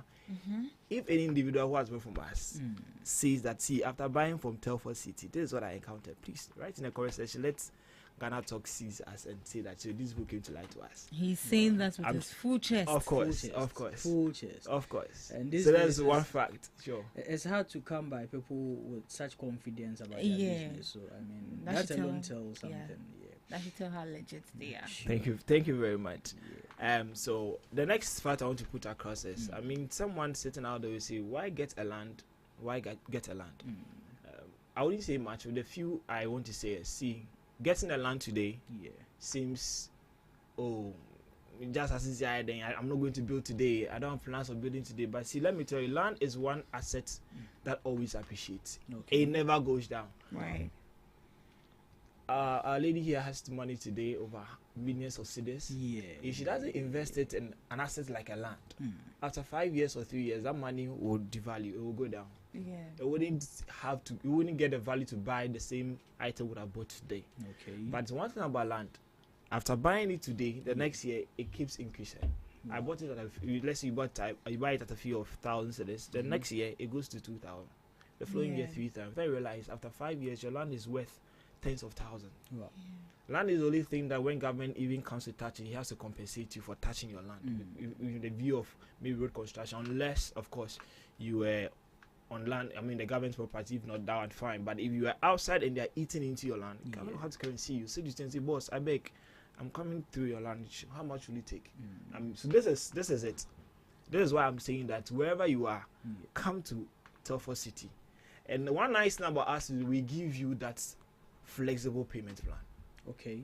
Oh, okay. Installment. Sure. Okay. And that is about 18-month installment plan we have for you. Really? See us smiling. Telford City is making it so flexible. Someone may say, see, those people you go for land from them and the prices are too good to be true. Yes. I mean, research has said that most of the times if you're going to purchase a land and the prices are too good to be true, then it has issue. There are problems around it. Yeah. But like you see, like I started with my full chest out. I say, see if anybody has bought from Telford and has a problem, please come write it there. Wow. Telford is giving out a land 70. We're using the standard 70 by 100. Okay. For a fee of 50,000 cedis only. You mentioned 70 by 100. Some of us, we don't really know our calculation was. So approximately, like estimately, maybe you could compare it to maybe a building or something. Is it like the National Cathedral? What? We could get you that land, that land, but that is not 1,700. Some of us, we don't know the calculations. So please it help will be us. hard to, but for what I can say, yes, with the 1,700, you can build your 3-bedroom, your 4-bedroom apartment on it. Even have space to park your cars and others. I mean, today you don't really need much space. Okay. I know of a client who decided to purchase a plot of land and use half of that land to complete his building. And is now sitting waiting to sell the next half. Yeah. So let's say he bought it at a fee of 50,000. That's the full plot. Yeah. He has used just half, but today he can equally sell the next half of 50,000. Yeah. A layman will ask, why is this so?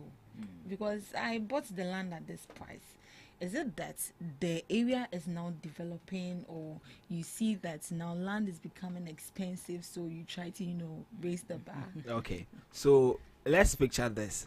Some years back, if I had asked you to move to stay somewhere around Spinkters. Let's use Spinkters. Spinkters, yes, very formally. I have a story with Spinkters, so let's use the exactly. I don't know where you are, but I know the areas to the EcoBank, to those areas. So if we had asked you to go and stay there some years ago, like he's saying, you wouldn't go. Now, years passes by, a lot of people move to that place. They are commercial, they are facilities, hospital, everything comes in. Right. And then now you realize, oh, now the place is very lucrative. Let me move in. What will happen is that as of that time, when I needed you to come and join that little community for us to grow, you said you were not going to come. And now that you sat, I look down what you want to do. We've developed a place. You want to come and take it at the same price. Obviously, it's not going to work that way because a lot of things have gone into. As at the time you were not coming, we contributed to get light, we contributed to get roads, we did a lot of projects to get facilities coming in. So the value keep going up. So that's how come you now come and meet it at a different price. At a different price. You see, in this story, with what I was saying about Spinkters, years back, my old boy was getting a land at Spinkters. Okay. I'm going to say X. Please don't mind here. I wouldn't mind. Don't worry, I'm on your side. Gender. So he wanted to get a land there, and it was bushy then. Actually, it wasn't even planned. It was like someone was offering it to him. Oh, I need money, blah blah. Okay. So the person next to him was like, "Oh, then me too. You can get mine."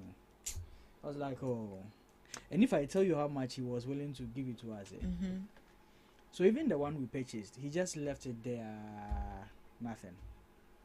By the time we realized, now look at Spinkters. I tell you. Yeah. Now we went back. If you don't have dollars, you can't buy land in Spinkters today. We went back to get the other one. The man is quoting in dollars. I tell you. Even he has rather sold it to someone, and that person is selling it in dollars. Now our own that we bought and took your eye off for some time. Someone is encroaching. I'm like, any man can get and it's a cheaper price. Like very, very cheap. And today you have the opportunity to buy it very cheap at 50,000 Ghana cedis. And see, let me state that it's a promo that is running and unfortunately ends this month. So today being 22nd, we have barely 9 days to go. Yeah. Oh, don't worry, AC will come. Oh, sure. AC, come for it today. So that I will just sign you up for the 18 months, 50,000.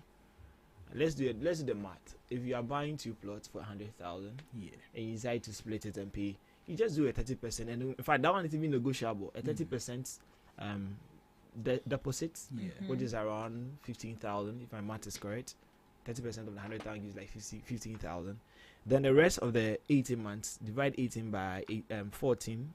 Divide the balance. So out of that is if you take 15 out of 100, you have you're doing like 100 for 2 plots. For 2 plots. Oh, okay. So you have 15 minus that's 85. Yeah. So 85 divided by 14. If my math is correct, you should be something around 4,000, 5,000 a month. Every month. Which I believe AC can buy for like 10 people. AC. Yeah. Well, I mean, we are talking about someone who takes breakfast at Kempiski. You know, right? Oh, and even to our listeners, see, 5,000, yes, it's money, it's worth something, but you can't compare that to what you're going to get after getting this land. See, this is a future project you can think of. Okay, you can build that family dream house. That's that dream house you want to build. And one wonderful thing about Telfort too is that we already have design plans there. What is optional? Okay, you can choose to go with us with these plans. Then we either help you build it or you build it yourself. Okay. There's also a space where you decide to build the kind of houses you want. But of course, in order to keep into checks and to make sure, I mean, the apartment that we are building within the Telford land are in uniformity. Yeah. And there's a standard to which we'll give. I mean, don't just come and put any structure around. Get it so that we have that estate feel. We'll all have that serene environment to enjoy. Okay. We are bringing in amenities like you see, like what you were saying. After some years, you wait for us to bring the police stations, bring in the hospital, bring in this all amenities, and you come back and tell me that can you still get a 50,000, please? I'm sorry. Right in that community. Yes, yes. Nice. So we are not waiting for you to plead government to get this thing. We are partnering with other developers to bring in all these things that when you come to this community, it will not be a tussle and a hassle for you to get to a hospital facility or get to your markets, get your children to get a playground to also play when you build your facilities. I mean, you're building there. So Telford City is making it easy and comfortable for all of us, all Ghanaians, to purchase the land. So come in your numbers. Sign up today. But it's not restricted to just houses, right? No, it isn't. Commercial, yes. So thank you for that. I mean, corporate institutions can come get land and build whatever facilities they also want to put out. I mean, we've demarcated places where we put all these things. So if you are coming in and it's a resource center, you want to build, you know where to position you. Okay. If you are coming in, it's a hospital, you want to build, you know where to position you in order to put the environment in an orderly manner. Okay. Yeah. So what's where you are putting the person? Sorry not to cut you. So what's where you are putting the person? The person is like, nah, I don't like this place. I'm the one paying for it. Of course, we are open to negotiations. Okay. And I don't think where we are putting you is something we've not thought of. We've put into consideration that it will be best fitting if we put the hospital here, so that when the apartments are here, they are easy to reach you. I don't know what you are bringing. If it's a bank you want to build, we will definitely have a table discussion where we will all agree that, okay, see, either put you here or put you there. Which one is okay with you? Okay. That's how flexible Telford City is. So these are all the things you like, kind of like the criteria you ask the person who wants to purchase the land before for commercial purposes and those stuff. Before you sell it out to them. I didn't mention if I did that we also have a surveyor. A licensed surveyor for that matter. So when you buy a land with us, you don't also have to worry yourself. So am I going to get a surveyor to come and survey the place, go through the process of indenture and all these things? He's available to assist if you want us to. He will be there unless you have your own personal surveyor to do that. But if not, we'll also give you a surveyor, a licensed surveyor who will take you through your demarcations and everything. Okay. At a fee, I guess. Something small. All right. So now looking at the real estate system in Ghana, which now Telford is a part of for the past 2 years. Yeah. How would you say the business is, the structure of the business, how acceptable it has become to the ordinary Ghanaian? Because once you hear of estate, you are looking at the rich people. Luxury. So in all that, looking at the structure, the acceptance to the public domain, and you as a company, your target market, who is your target market? How is the structure accepting or their targets being met? Thank you. So I did mention that we have some designs. However, it's optional. We are not being straight on the fact, like you're saying. So we are looking at every individual Ghanaian. Okay. We are not looking at those rich and well-to-do individuals. We are giving opportunity to every individual who wants to own, a land and also own a house or a home. It doesn't matter where your background or where it is. So we have made room for both. I mean, for inclusively for the rich, for the average, and for the quote unquote the poor or hard to get people. So everybody's inclusive. Everyone is inclusive, and you are asking the structure and how acceptable. The let's say consumers are taking in their states. That's why when I was starting, I had to make some facts clear that see. Telford is a litigation-free community. People get scared to buy from these estate developers in the name of Ukote Kra or say. So we are very key on that area to give it that comfort and that assurance. So if it's about you putting together that little money you have to get that land, we are giving the assurance that see your money is not going to go waste. We are protecting it with every dignity that we have. So that whatever investment you are doing, whatever sweat you are going to get that money from, you buy it and you buy it with comfort. So everybody becomes comfortable to buy from us. But rather unfortunately, these are some of the things that we are getting in our community. It makes it scary. It makes it difficult to come out. Yeah, but if not for that, Telford City is open to anyone and everybody. Now, talking about the purchasing of the land, the litigation issues, the aftermath of purchasing a land, the audience wants to know, the market wants to know, is Telford like an intermediary? Let's say I have a 50-acre land. I said that Telford goes to buy it from the owner and sells it to their customers, or Telford is more of, okay, I am in here, I have my customers, let me lead the front and then sell it for you. So if I get your question right, we are not doing any intermediarity.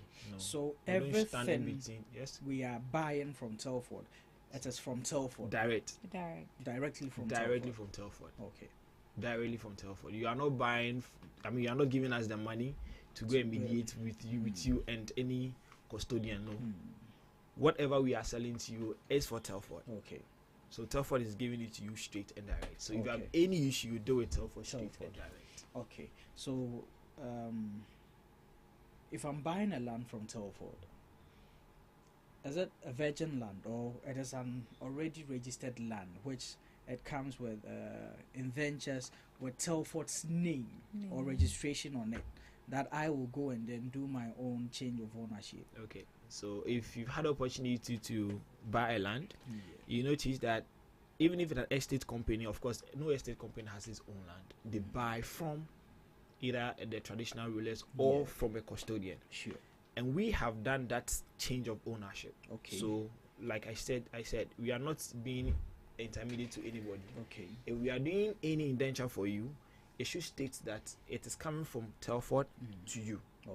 Not from a traditional ruler. We have done that.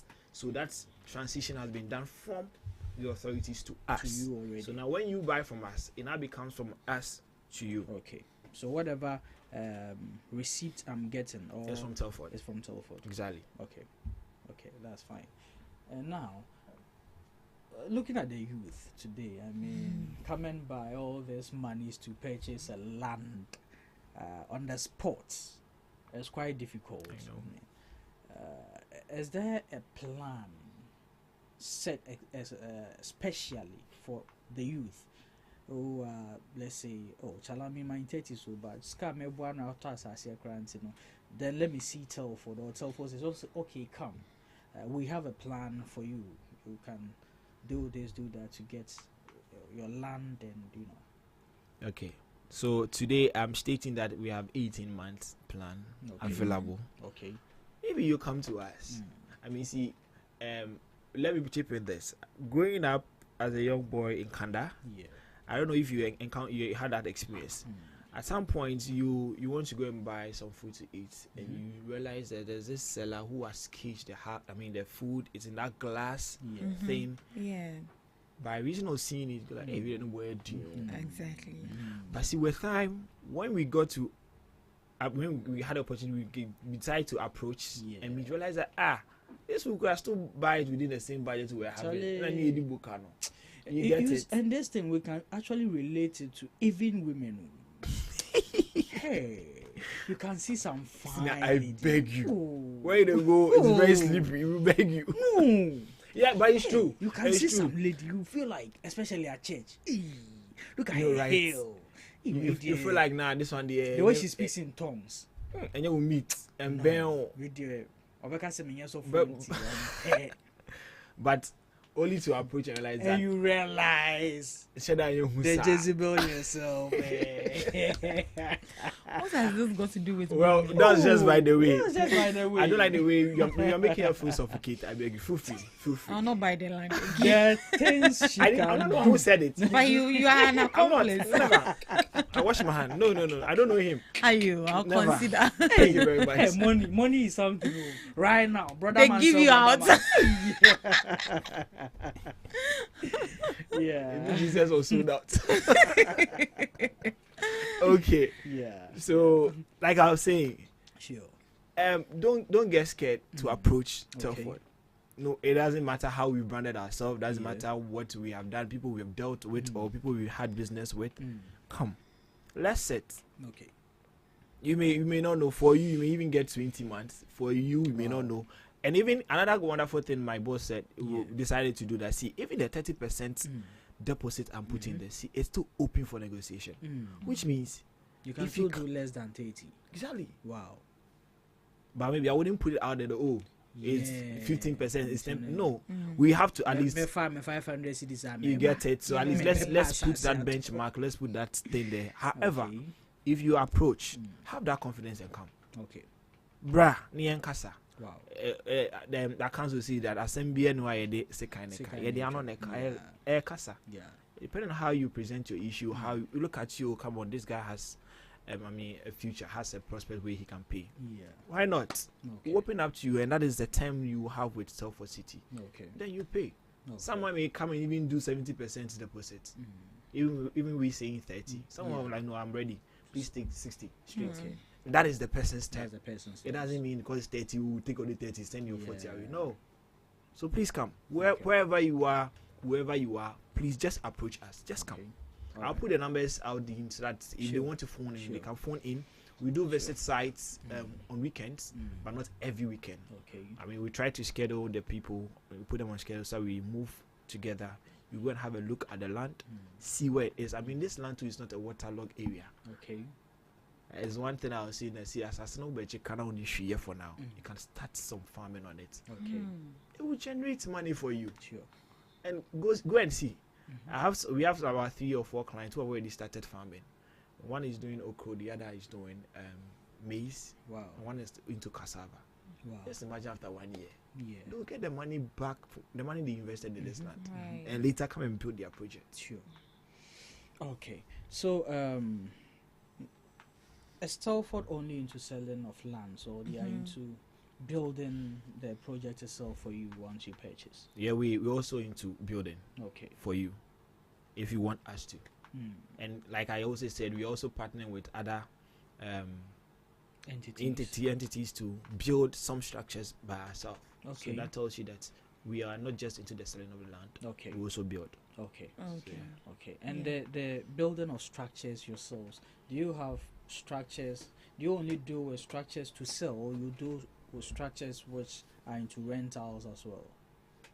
Oh, it's a good area to explore, of course. As long as we are building it, we want people to come and have it. So if we need to put it out for sale or for rent, we do that. We will do it. Okay. And so, like I'm saying, it's you.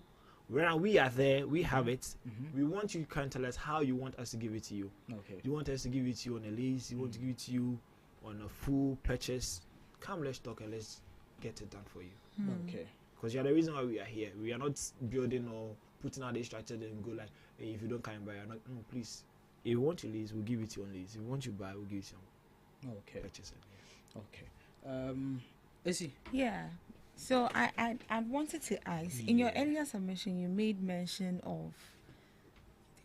So in your earlier submission, you made mention of litigation and all of that. Yeah, people have trust issues. Looking at some people and the experience they've had. Yeah. And I believe it's actually a challenge for when it comes to the real estate and then the estate industry.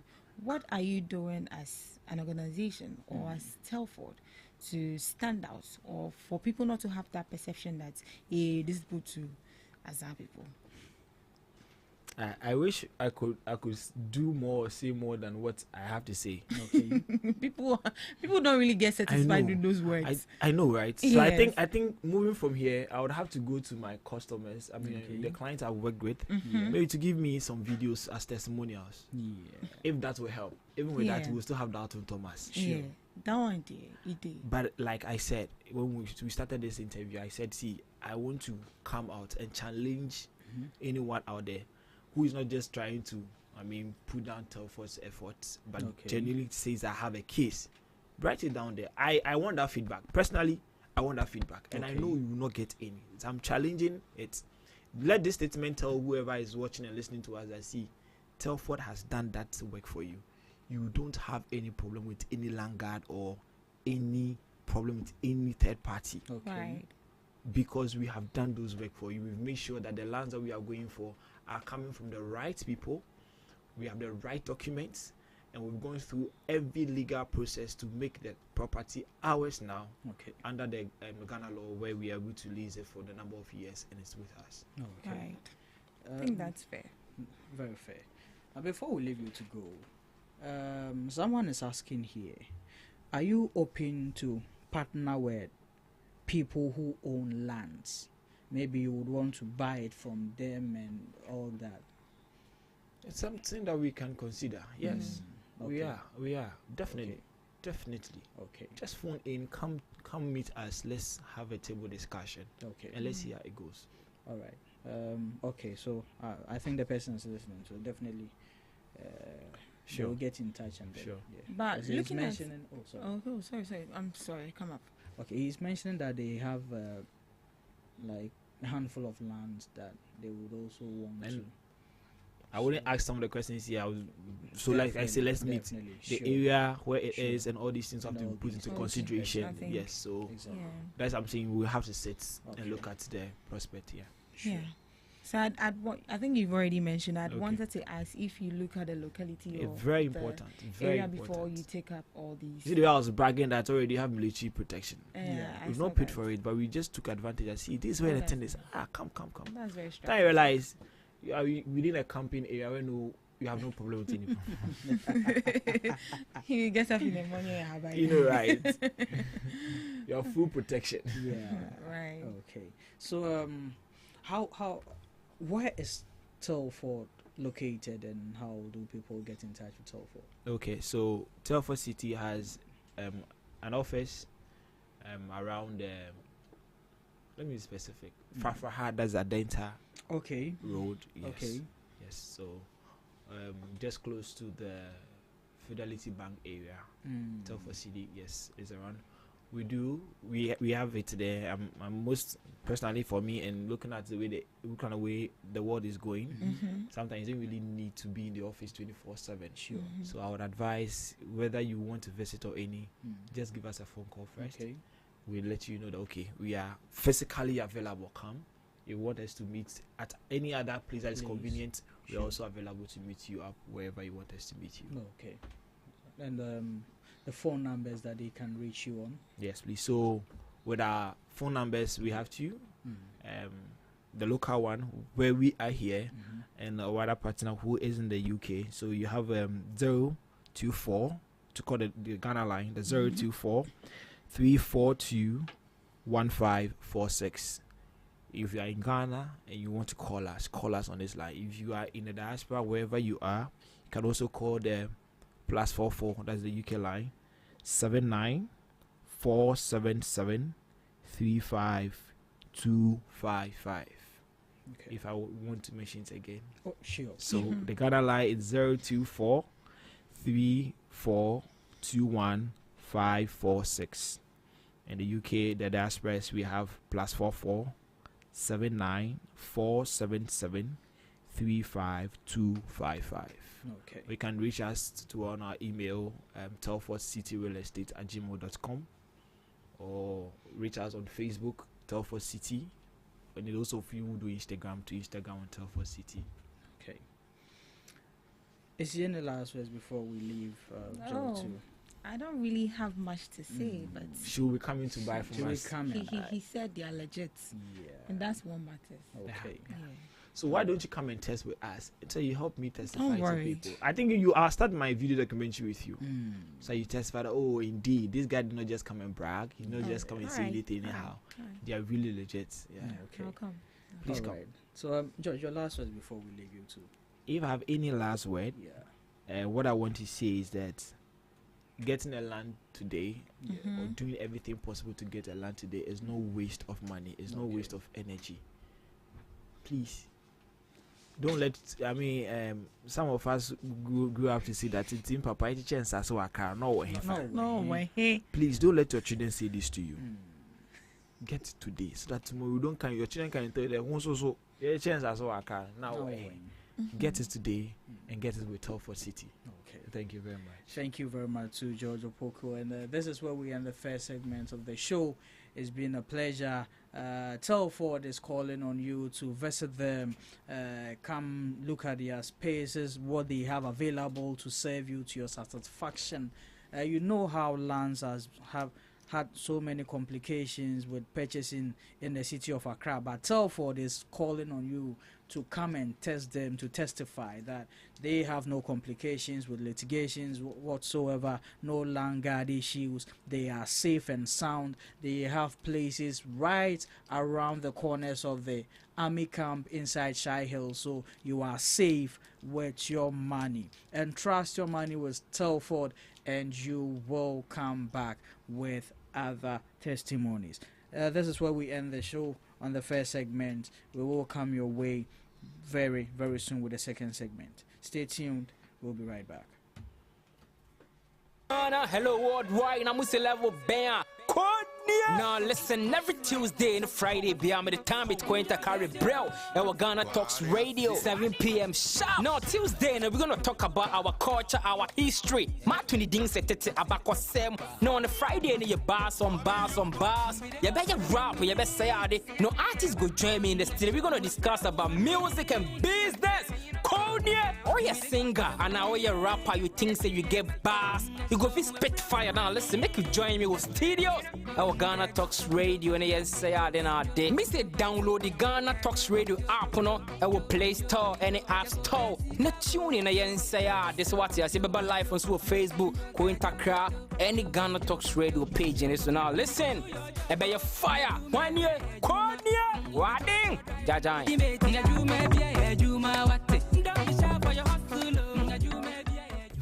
Are you ready to amplify your business or brand's reach and make a meaningful impact in Ghana and beyond? Partner with GhanaTalks Radio today to connect with a diverse audience across Ghana and beyond. Elevate your brand through on-air promotions and social media. Boost your brand during prime time. With GhanaTalks Radio, you can extend your reach across digital platforms. GhanaTalks Radio is not just a station, it is a community hub where your brand becomes part of the conversation. Join us in fostering connections, celebrating culture, and making a lasting impression. For customized sponsorship packages and enquiries, email contact@GhanaTalksRadio.com or call +233 202 544614. GhanaTalks Radio, giving the youth a voice. What do you want for breakfast? How do you want your breakfast? English breakfast, French fries. Koko Nikosi, alo komi kesheto. Wache. Well, Gobe is the real deal. Join us on Ghana Talks Radio. Let's serve you a buffet of breakfast. From news headlines review, current affairs to social issues. Entertainment, sports, and all the trending stories live on our mobile app and across all socials from Monday to Friday, 7 a.m. to 10 a.m. With me, Pakwesi Omare, Regina Bless, Deborah Adoso, and I am Esinal Fiagbedu. This is Ghana Talks Breakfast Show.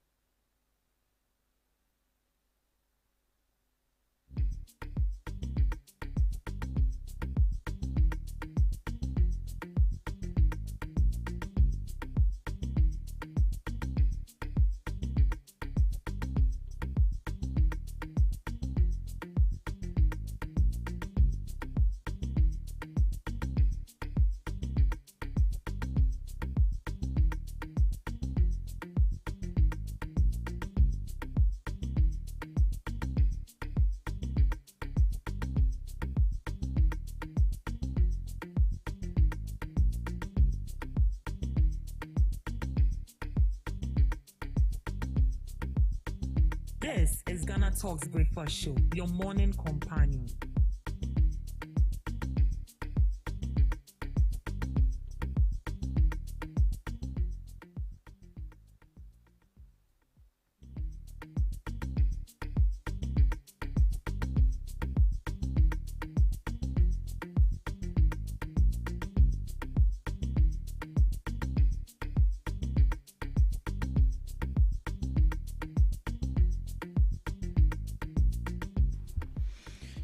So we are back again with the second segment of the show. But earlier on, yes, we brought you the first segment where we deal with the entrepreneurs, where people come to advertise what they do in the country. So yes, we had George Opoku of Telford earlier on come on the show.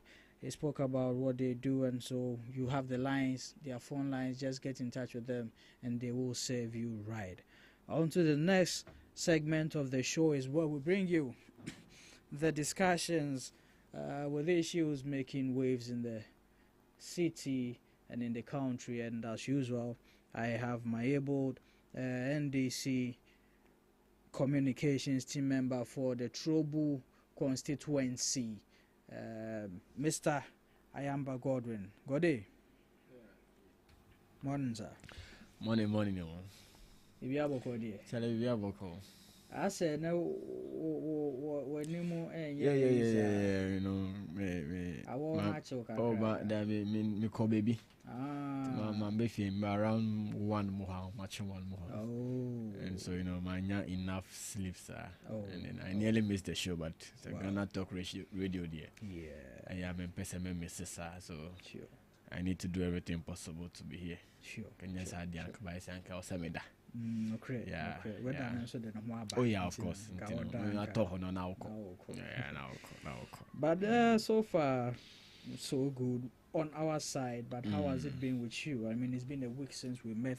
So many things has happened over the course of the week. What has been the experience for you? Yeah, PK. You know, like I said, I wasn't in Accra.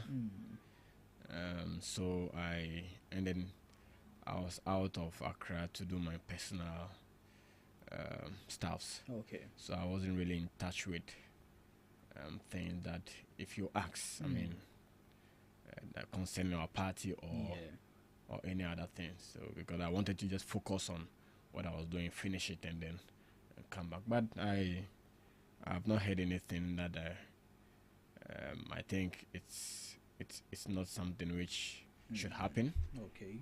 And then I can't really talk much about all those that has happened behind me. Okay. And so it's now that I'm back and that I'll try as much as possible to catch up with. Yeah, to catch up with everything and update myself. Okay. Yeah. Okay. So in regards to that, I mean, have you heard anything about the National Cathedral scandal or saga? Let me put it that way.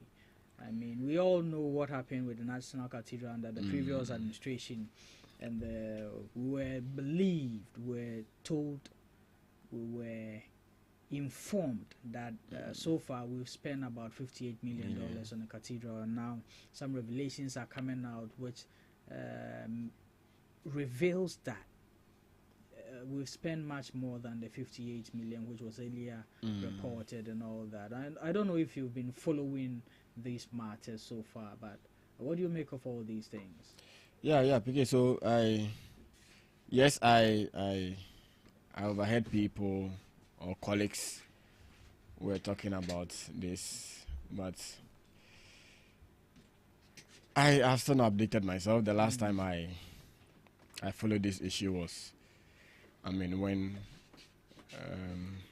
President Mahama said we should probe into this, all these allegations that have been levied against people on the members of the National Cathedral Board. Okay. But I think if there's any other happenings that have been transpiring since, I think the right process will be followed, and then things will be done right. Okay. We are fortunate to have the NPP's communications team member join us in the studios, and he is popularly known in the political scene as the political prince. Prince. Senior. Welcome, sir.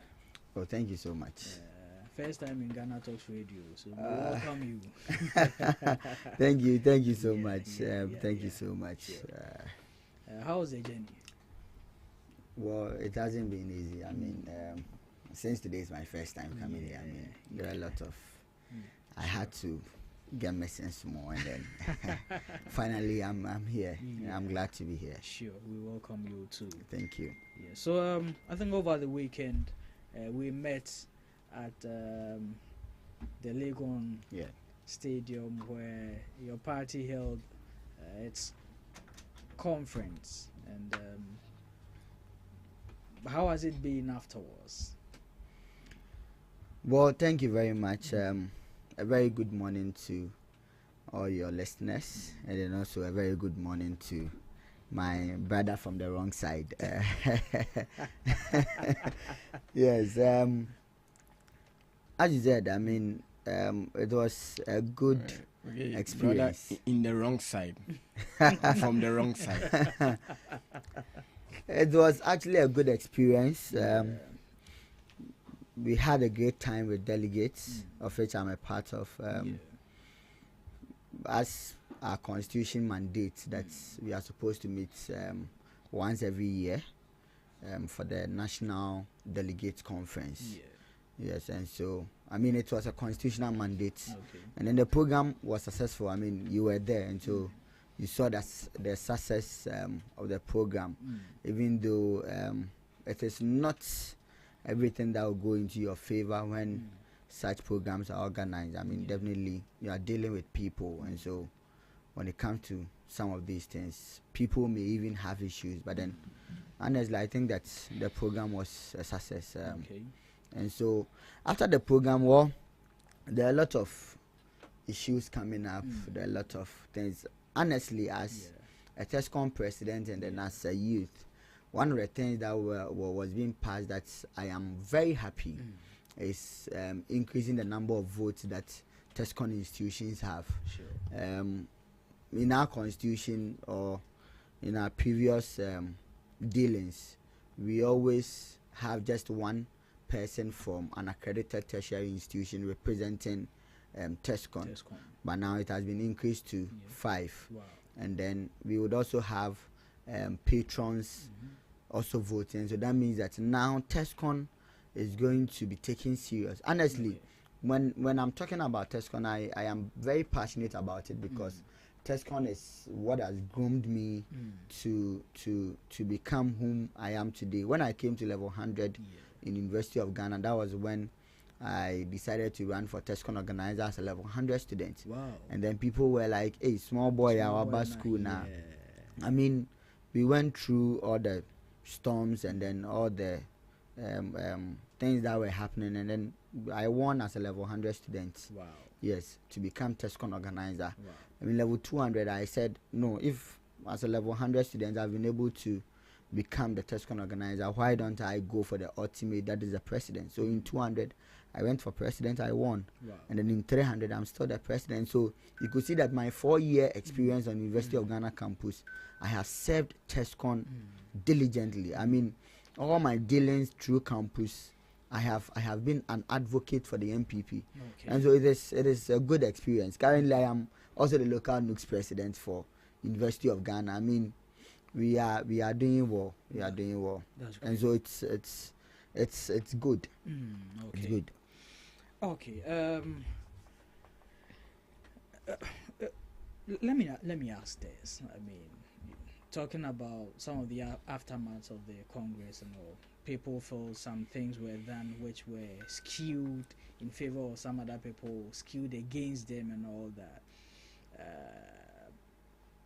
Personally speaking, are you in favor of any of the potential flag bearers who we all know are contesting for the leadership of the party? Yes, so let me make it clear.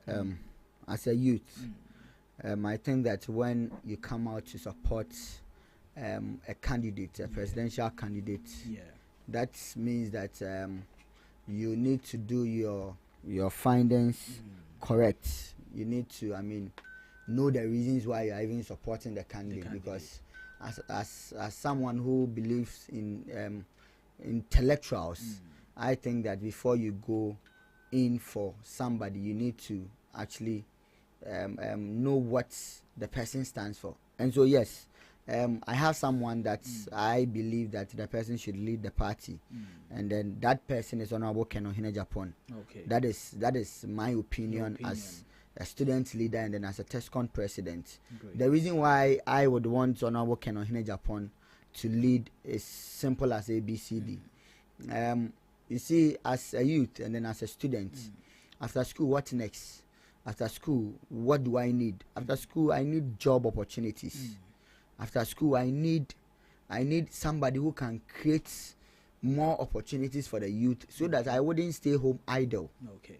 And so that would be the reason why I would support Honorable Ken Ohene-Agyapong. Somebody will ask that if you are supporting Honorable Ken Ohene-Agyapong, why? What is the reason? The reason is that Honorable Ken Ohene-Agyapong is a pragmatic leader. Okay. Honorable Ken Ohene-Agyapong, even having his own private resources, has been able to employ a lot of people, a lot of Ghanaian youth in this country. Okay. Currently, per research, I don't actually sit down for people to tell me that this person has done.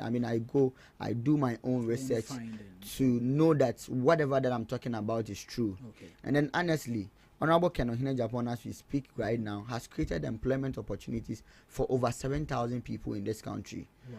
Of which even the Ashanti steel that is yet to be completed. There is a steel company at Tema that is yet to be completed, which when it's done or when it's completed is going to add up to the numbers. And so this is somebody that I think that he's a pragmatic leader, and I believe that will help lead our party. Aside from that, there is one thing I hear people saying every day that why do you think that I'm talking about Honorable Ken's opponents? Yeah.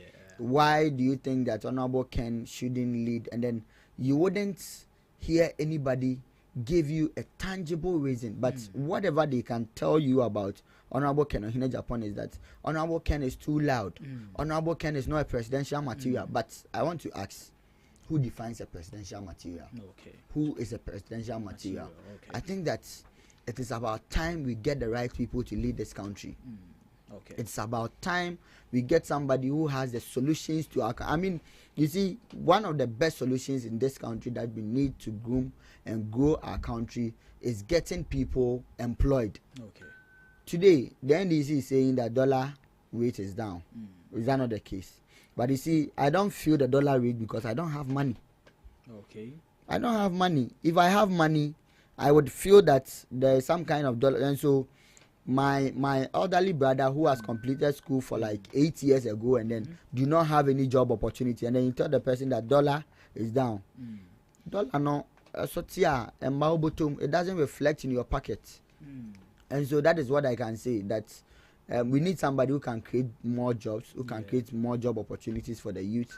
And then at the end of the day, the youth would also have a say, because you see in this country the population that we have, I mean the youth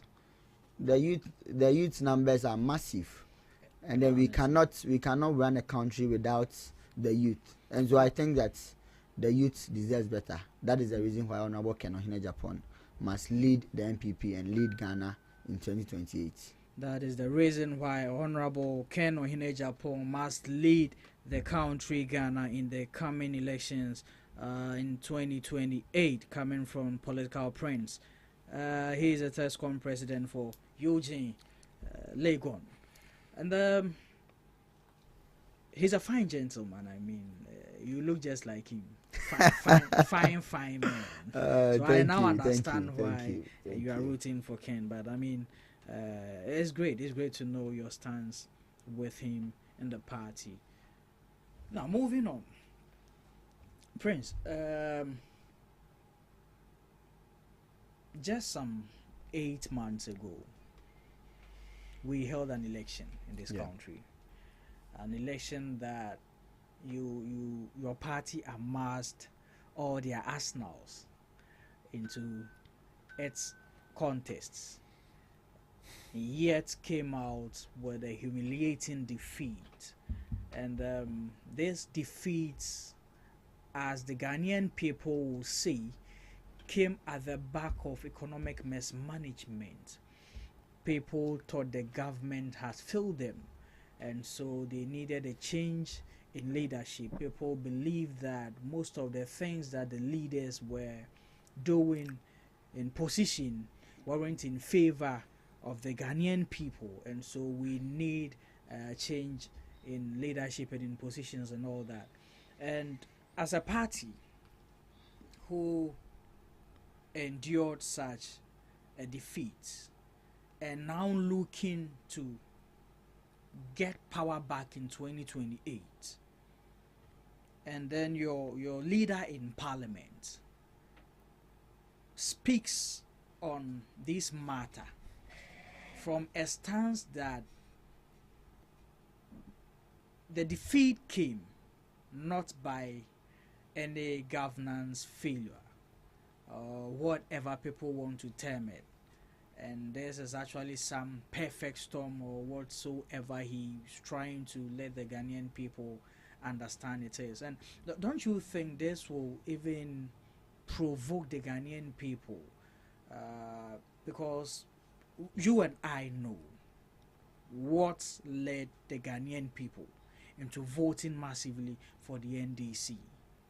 It was economic mismanagement, unless of course you don't believe in statistical research. But per what we all know, this was one of the things that accounted hugely to the defeat of the NPP. And for the leader in parliament for the NPP come out to say that it wasn't so, and it's a whole different story, a perfect storm. What does he even mean by a perfect storm? What does he mean by a perfect storm? Well, thank you very much. I wouldn't want to come and then give definitions to what someone has said, but I would go straight to give my submissions on what actually transpired in this country. I mean, honestly, I feel like the Ghanaian people, I mean, I led a number of campaigns on campus. I spoke to students, and then students had their own reasons why they didn't want to vote for the NPP. I mean, one of the reasons was e-levy. One of the reasons was betting tax. One of the reasons was that, I mean, people thought inflation was so high. You get it? I mean, these are all good points. But then I wouldn't want to say I disagree with the minority leader. I wouldn't want to say that, but I would also say that the two matches, and then I mean it's worked together to to bring our defeat. That is what I would say, and then I will expatiate whatever that I'm trying to say. Yes, and so looking at the defeat that we had, which is a humiliating defeat. Honestly, when I was at the polling station and then they were announcing the results, when I heard some of the results, I had to walk back to my room because I knew that we had lost the election.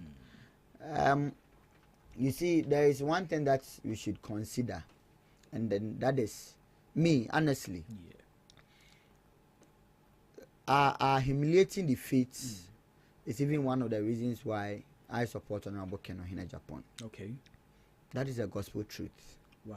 Because some of us felt that, I mean, I do not want to, I am not coming to do tribal politics, but I want people to be in the angle that I'm coming from. I don't want people to judge me from a tribalistic point of view. But you see, the truth is that when we were going into the 2024 election, one of the reasons why I wanted Dr. Mohamed Bawumia to lead the NPP was that there was a narrative that the NPP is an account party. Okay. The NPP is an account party. And so if the NPP is an account party, and this time around we are getting someone, our own person who is not an account, to come and then lead the party, it means that we are going to get the account votes, then we are going to get the northern vote as well. Okay.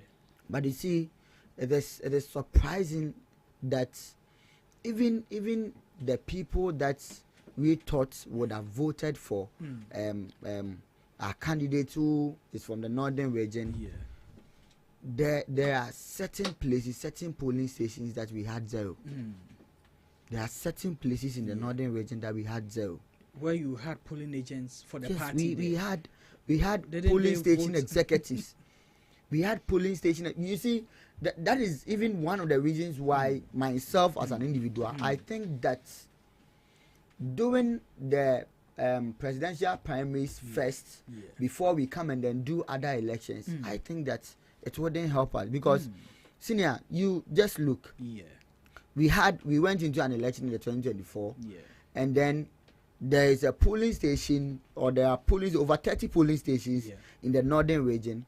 We had polling station executives there, but we had zero. You get it? Sure. We had zero in such polling stations, and then these same polling station executives who did not even one way or the other, either did not come and vote or voted against our candidate, are the same people going to choose presidential candidate for us. Okay. You get the conversation that I'm making. I do. And so I think that, I mean, we owe the Ghanaian populace. I mean, we need to let them know that whatever that we did. I mean, nobody can say that the Akufo-Addo government did nothing. It is something that nobody can say. Sure. But then certain things also went wrong. It is something that we should accept. As a young person who is coming up, I mean, even though I am not part of the NDC, but then I think that their first 8 months in office, there are certain things that Mahama has done well. There are certain things that he's doing very bad. You get it? And so I think that we need to explain to Ghanaians that, look, when we came to government or when we were in government, there are a lot of things that we did that has helped the ordinary Ghanaian. The free SHS policy is a policy that has helped shaped many youth in this country. Okay.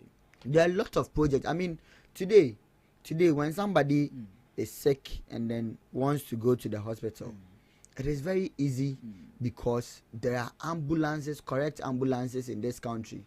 We were in this country when a former president, His Excellency the former president, Yankopon van der Krensie, John Evans Fifi Atamos, when he was sick, we couldn't even get ambulance to send him to hospital. You get it? Yeah. But today, the NPP government has procured ambulances that whether you are an NDC person, whether you are an NPP person, whether you are a CPP person, that is what takes care of us. Okay. And so there are a lot of things that the NPP did right. Okay. There are a lot of things. I mean, today, you could see that the NDC campaigned on one flagship program, which is the 24-hour economy, which even the 24-hour economy was not seen in their own budgets. And so, if it was to be 2016, we would say that the 24-hour economy is compared to the free SHS policy. You could see that in our first budget, the free SHS policy was our biggest priority. And so it was stated in our budget.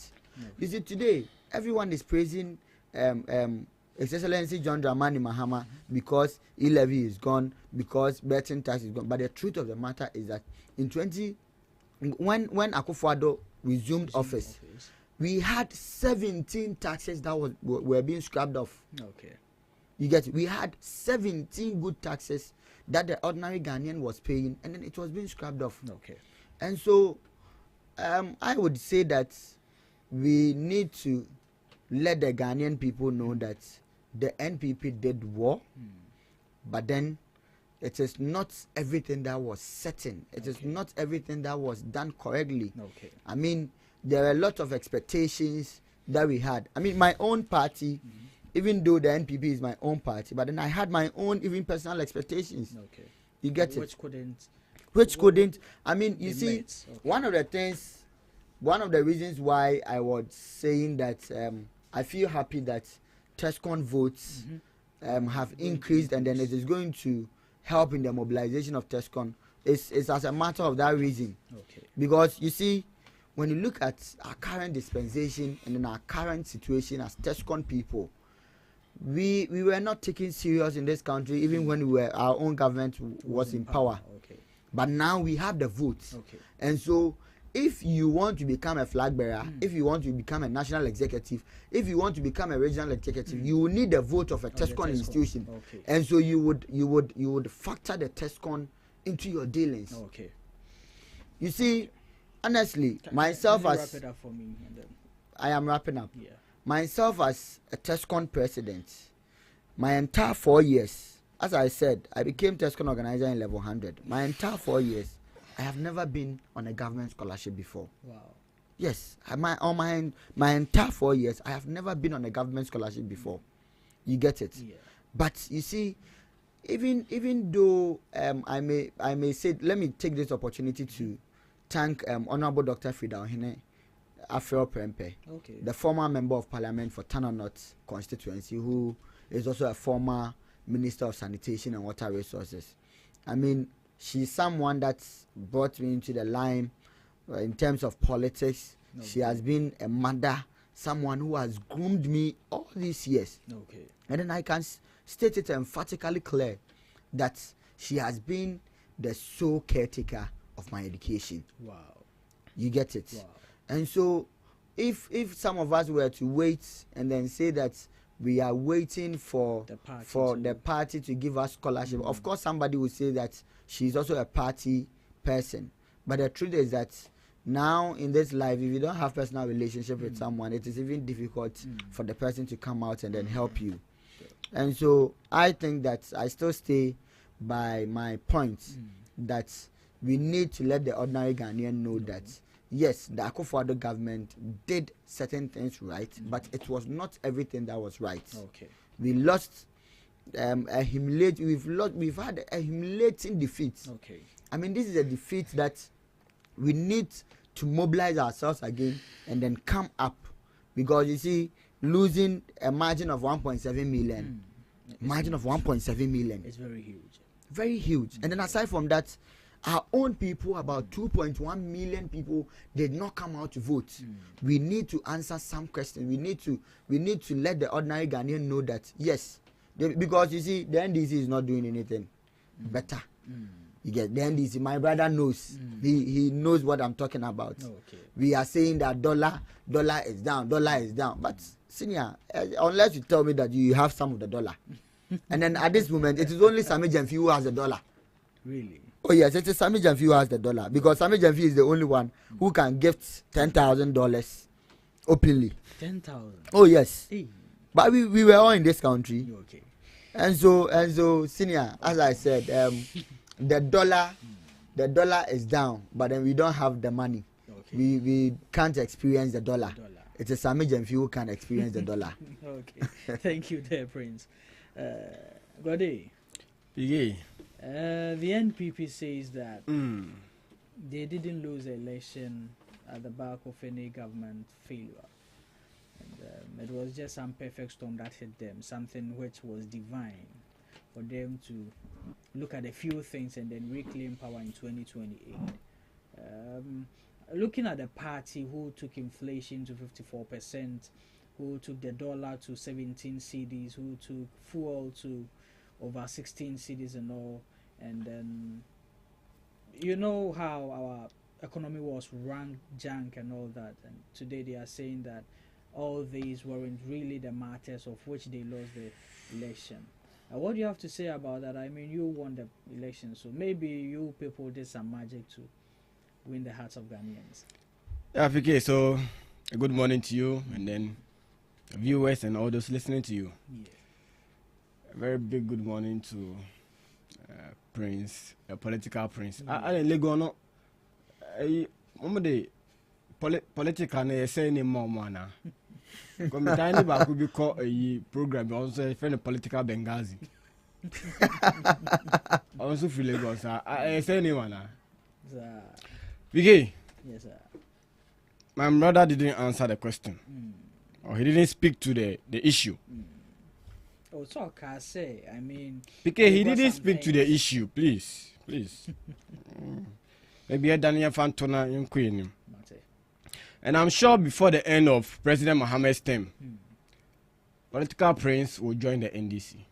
Oh, he actually said you are in the wrong party. I said before the end of President Mohammed's term in office. Yeah. Political prince will join the NDC, trust me. Okay. Defeat Impossible. Defeat now bar for Minnesota. Impossible. PK, defeat now a bar for Minnesota. I remember when I was in UPSA, when I contested for SRC president. Yeah. I lost. I mean, whooshy. When one week, can I meet me the D? Why a campaign? Hey, PK. Over campaign or university at that form. A bar for Minnesota. You understand? Yeah. So please, let me say a very big good morning to the President John Dramani Mahama, the Vice President Professor Jenano Pokwajman, and all party executives that are really doing well. My constituency, Trobo constituency, Michelle Bia, every member in the Trobo constituency. Trobo, get your MP as well. Trobo said you but would you be anti one piece? No, sir.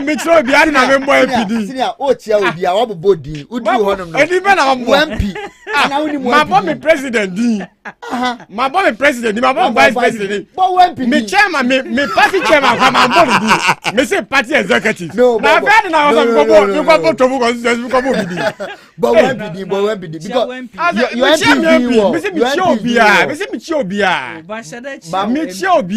but Momo say your MP is doing well. She's doing well and she's not doing well. Edua, she's doing well and she's not doing well. PK. Yes, sir. The Honorable Afenyo Makin should come again. Umbrabium, he should come again. It is very unfortunate. It's untrue. And PK, he should be ashamed of himself. Afenyo Makin, the Honorable, the minority leader, should be ashamed of himself. No one that say Ghanaian taxpayers should build a hospital for him and his family.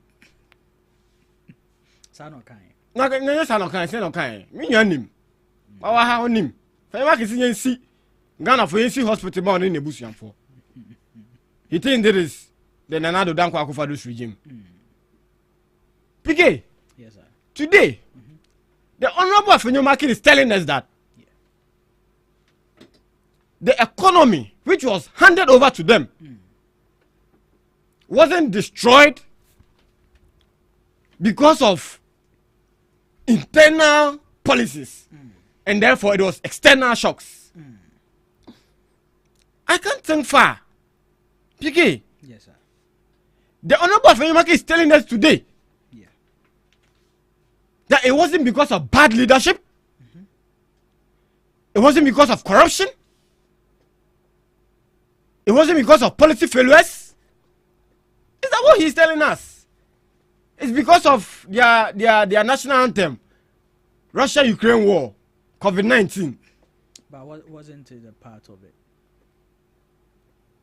COVID-19, Russia-Ukraine war, is it done? Oh, that's too. I think they are still. Because let me list some few policies, or if you want, things that brought our economy down. Okay. Let me list some few. We are not talking about external shocks. Yankee can't go hokra. So we should look at the internal. Yes, the internal one. Okay, let's see. He said it was because of the external shocks, the external factors. That is why the MPP collapsed this country. Okay. One, PK, were we in this country when the NPP as a party collapsed banks in the country? But they didn't just collapse the banks. They had reasons for doing that. They had reasons for doing that? Yeah.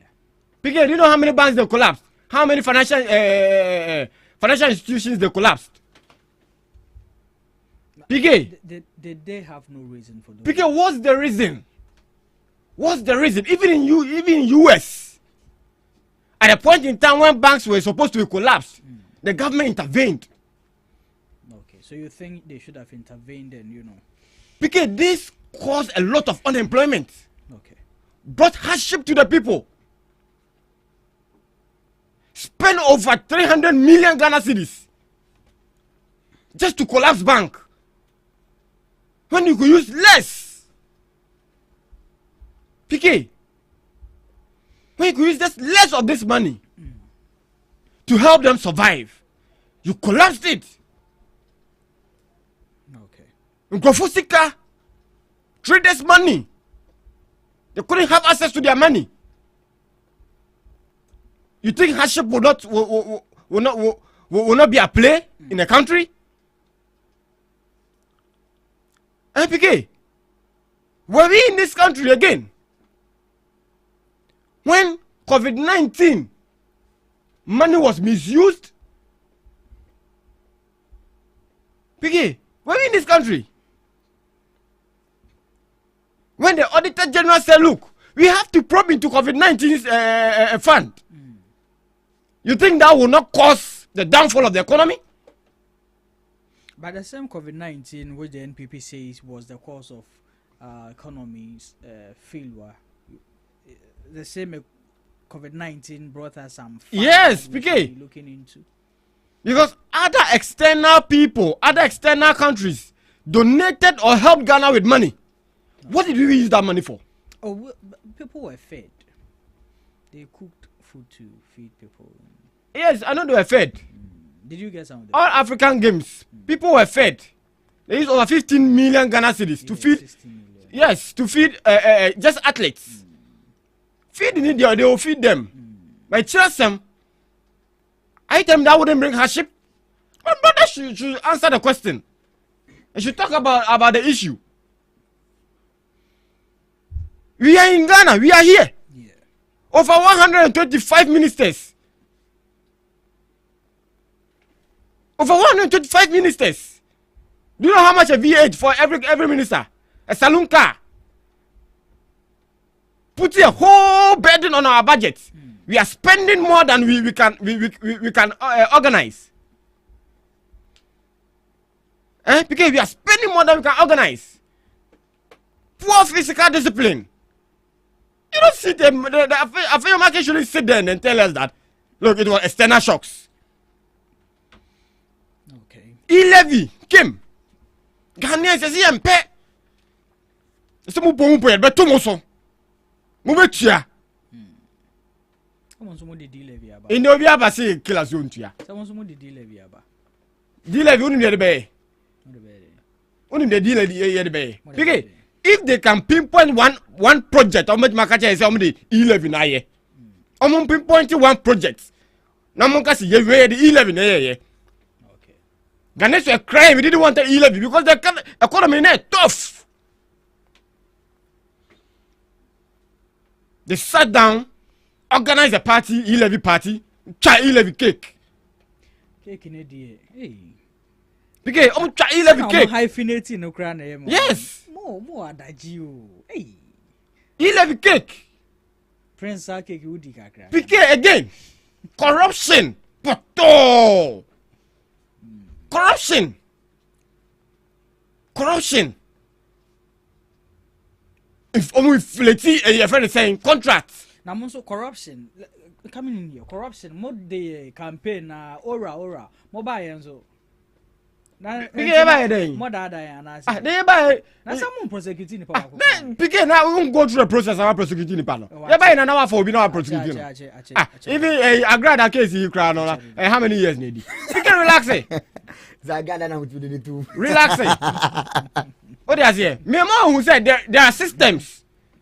And yes, because we are in power, you are sorry, you know, you have a chill because you need to say, misuse fan. No. It's so because there were whole corruption cabal in this country. We can mention a whole lot. Sputnik V, drugs. COVID drugs. Minister Nankasa Babonting. Yes. Yes. No, Takra. No, no, Chimno. This is kind of fine. When the money go day. Because where the money go day. It's more bay Namunji. Namo sign the tax about 2 years. Because tax being. A deal levy say come be out. The deal levy na come I hear out of you. Oh. And when Tina was say more far into Moyi baby through and I'm the baby abesha. Baby, I me say deal levy na I hear na to fu pike. Into Moyi baby for and I'm the baby abesha. I hear na to fu. Yo, yate. Bobo busia. Pike, as of 2023, public debt was around 600 million Ghana cedis. When President Mahama left over close to 120 million. So the honorable should stop making those comments. Oh yes, I so fell. As if we don't know what we know. As if we weren't in this country. As if we didn't feel what was going on. So you rather sit there and catch me say the dollar not perform, but you are not feeling it. How do you want to feel it? Is it today that you know that you are not feeling it? I mean, for the last 8 months, 10 months, did you have to talk about this? That you weren't feeling it? Today you have the audacity to sit here to say that you are not feeling the dollar in your pocket. Oh free baby, oh free bano. Transport no yate so anase yente so. And then your dollar now do chance you say won't feel it. Political brains. And then your dollar now do chance you say won't feel it won't. Nipa yo dey say yi. Yam po Mahama baso. We should commend him. Okay, say name be President oh yeah dear. Because we should commend President Mahama. He's doing well with the team. So I can list on and on and on and on policies, sir. And yeah, internal policies at the MPP led by Mr. William Adodanko Akufo-Addo implemented that. A boy economy, no? Collapse our economy. PK, collapse our economy. You're not talking about Russia-Ukraine war. You're not talking about COVID-19. You're talking about the inner circle. Okay. We are talking about the inner circle. We can list a whole lot. So when you do that, it's annoying. Because as 6-7 Ghanaians, we are fools. We don't know what is right, what is wrong. Okay. So the honorable member of parliament should come again. Should let Ghanaians know exactly what went wrong. Like my brother is saying here, we need an apology before maybe somewhere in 2050 they can come back to power again. Hey. If not, power the power there. Omeni be hukena. Ba 9 pound. Pige ensi ho. Yate. Me that's a gentleman. Senior, we dey my own firm, but let me do this quick. Mame, let me take this opportunity to help in educating my brother here. I think that I'm giving you just 2 minutes. All right, that is fine. So what can say, baby? But first of all, let me ask: is your show an English radio or it's a Chi? But I just want to know. I just need clarity. It's more of an English, but you can sometimes chip in the Chi. Because it looks like my brother my brother spoke as if he's on Peace FM. Kokoko in the morning, so it's fine. But yeah, everything in the grappen and mama tuna also baby. A quick one, senior. I want him to understand that there is a report that his own president has brought up about the National Cathedral that they even campaigned on. They based on to campaign that Akufo-Addo is spending Ghana's money on National Cathedral. Now when the report came, Akufo-Addo's name has been cleared. Akufo-Addo's name has been cleared. How? Yes, but the report, we've all seen what the report says. The report says that I'm coming. There is an audit on the National Cathedral account, which says that yes, it is true that the National Cathedral MPP wanted to do National Cathedral, but no money has been misused. It is coming from the president. I don't think that even himself cannot even debunk this. Except maybe he disagrees with his own president because the other one. So I'm coming. Okay. There is an audit report on the National Cathedral. Audit from who? Oh, it is from the government. It is John Dramani Mahama who did that, and then it is out. I don't know the reason why you are you not aware that you almost changing National Cathedral, almost changing it, but it's going to happen. It's going to be a national culture. What you know, what you say, and so. I mean, he shouldn't be saying a lot of things. You see, I'm coming. Let me land. You've given me 2 minutes, so you let me land. Sure. I would want him to know that he mentioned employment. It saddens my heart that he has that kind of moral right. He does not have that kind of moral right to talk about employment in this country.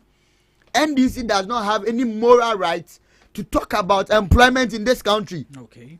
Somebody who campaigned that I am bringing a 24-hour economy, and then we ask you what is the meaning of 24-hour economy. O say nipa tre obia we be call adwuma nopa awia enyimre. That was your campaign promise. That was the reason why most Ghanaians vowed for the NDC. Today, even in office, you are sacking people from their workplaces. It is a public record. We've all seen what John Dramani Mahama and his people have done. Look at somebody like my own lecturer, Professor Jampu. Even in the Shippers Authority, the Ghana Shippers Authority, himself as a CEO or as a managing director, he has sacked people from Ghana Shippers Authority. There was a letter out that we all know. Without any cause, you see the fact that it is an NPP government that employed you. But if we are going to tread on this kind of line, I'm not sure it's going to help us. And so I think that the NDC do not have any moral right to talk about employment, because someone who campaigned on giving employment to people, saying that the employment that you have already, the opportunities that you have already, you are coming to expand it, people are going to run shifts and then those kind of things. And then when you came, you have rather sacked people from their own workplaces. Look, do you know, are you aware that currently as we speak, about 500 trained security personnel are being sacked? Are you aware? If you are not aware, then I am telling you. But have you listened to the reasons why? I am coming. There is nothing like a reason. if this country, no, I'm coming. If this country say me at the Yesika at a time of fra, what reason again can you base on to remove them? Ghana Sika having a chronic illness is a huge liability to our security force. What chronic liability are you talking about? Are you telling me that those people who were, you see, security personnel are not recruited by government too? Then tell us that our police is not doing their work. Then tell us that, because you cannot tell me that it is not the government that recruits security agencies or security personnel. It is not the government that does that. It is under the watch of the IGP and then the police personnel. And so say the Ghana the Omansika at a tinko for Nasa Wakase Yatiti Omo. Now today you talk about employment. I want to quickly say something about 125 minutes. 3 minutes already. 125 ministers now can't want them. You see, even though Akufo-Addo was having 125 ministers, but the expenses that Mahama is doing, he has no idea. Has he read his own budget? Does he know what his own budget entails? Look, in the budget that was being read in Parliament by the Honorable Finance Minister, Honorable Atuforsen, Appendix 4A, page 139, allocation to the Office of the President, Office of Government Machineries alone, compensation alone is 2.7 billion. Okay. I'm coming. How much was? I'm coming to state. Akufo-Addo. We said Akufo-Addo was the worst person in this country because the allocation to the Office of the President was high. Akufo-Addo's allocation was 327 million. 327 million. That was Akufo-Addo's allocation. Today you are telling me that. At 2024 when you left. Yes, that was the allocation. Okay. 327 million. Today, compensation alone is 2.7 billion. Oh, they should stop this. Okay. Felix Ofosu-Kwakye, government communication alone is 8 million for goods and services. Capex 70 million. 70 million. So meaning that Felix Ofosu-Kwakye is not holding a ministry. Felix Ofosu-Kwakye, they said they scrapped the information ministry from there. But then his expenses alone is 78 million. That is communication, government communication for goods and services, which is 8 million, and then capex, which is 70 million, making 78 million. You see, the Akufo-Addo Ministry of Information budget, it was less than 10 million for a year. Kojo Oponkoma and then Hajia. Okay. You get it. And so, what is he talking about? Okay. What is he talking about? NDC is spending more than Akufo-Addo spent, but projecting less than what they inherited. Okay. You get it? NDC is spending more than Akufo-Addo spent. But they are projecting less than what Akufo-Addo inherited. Okay.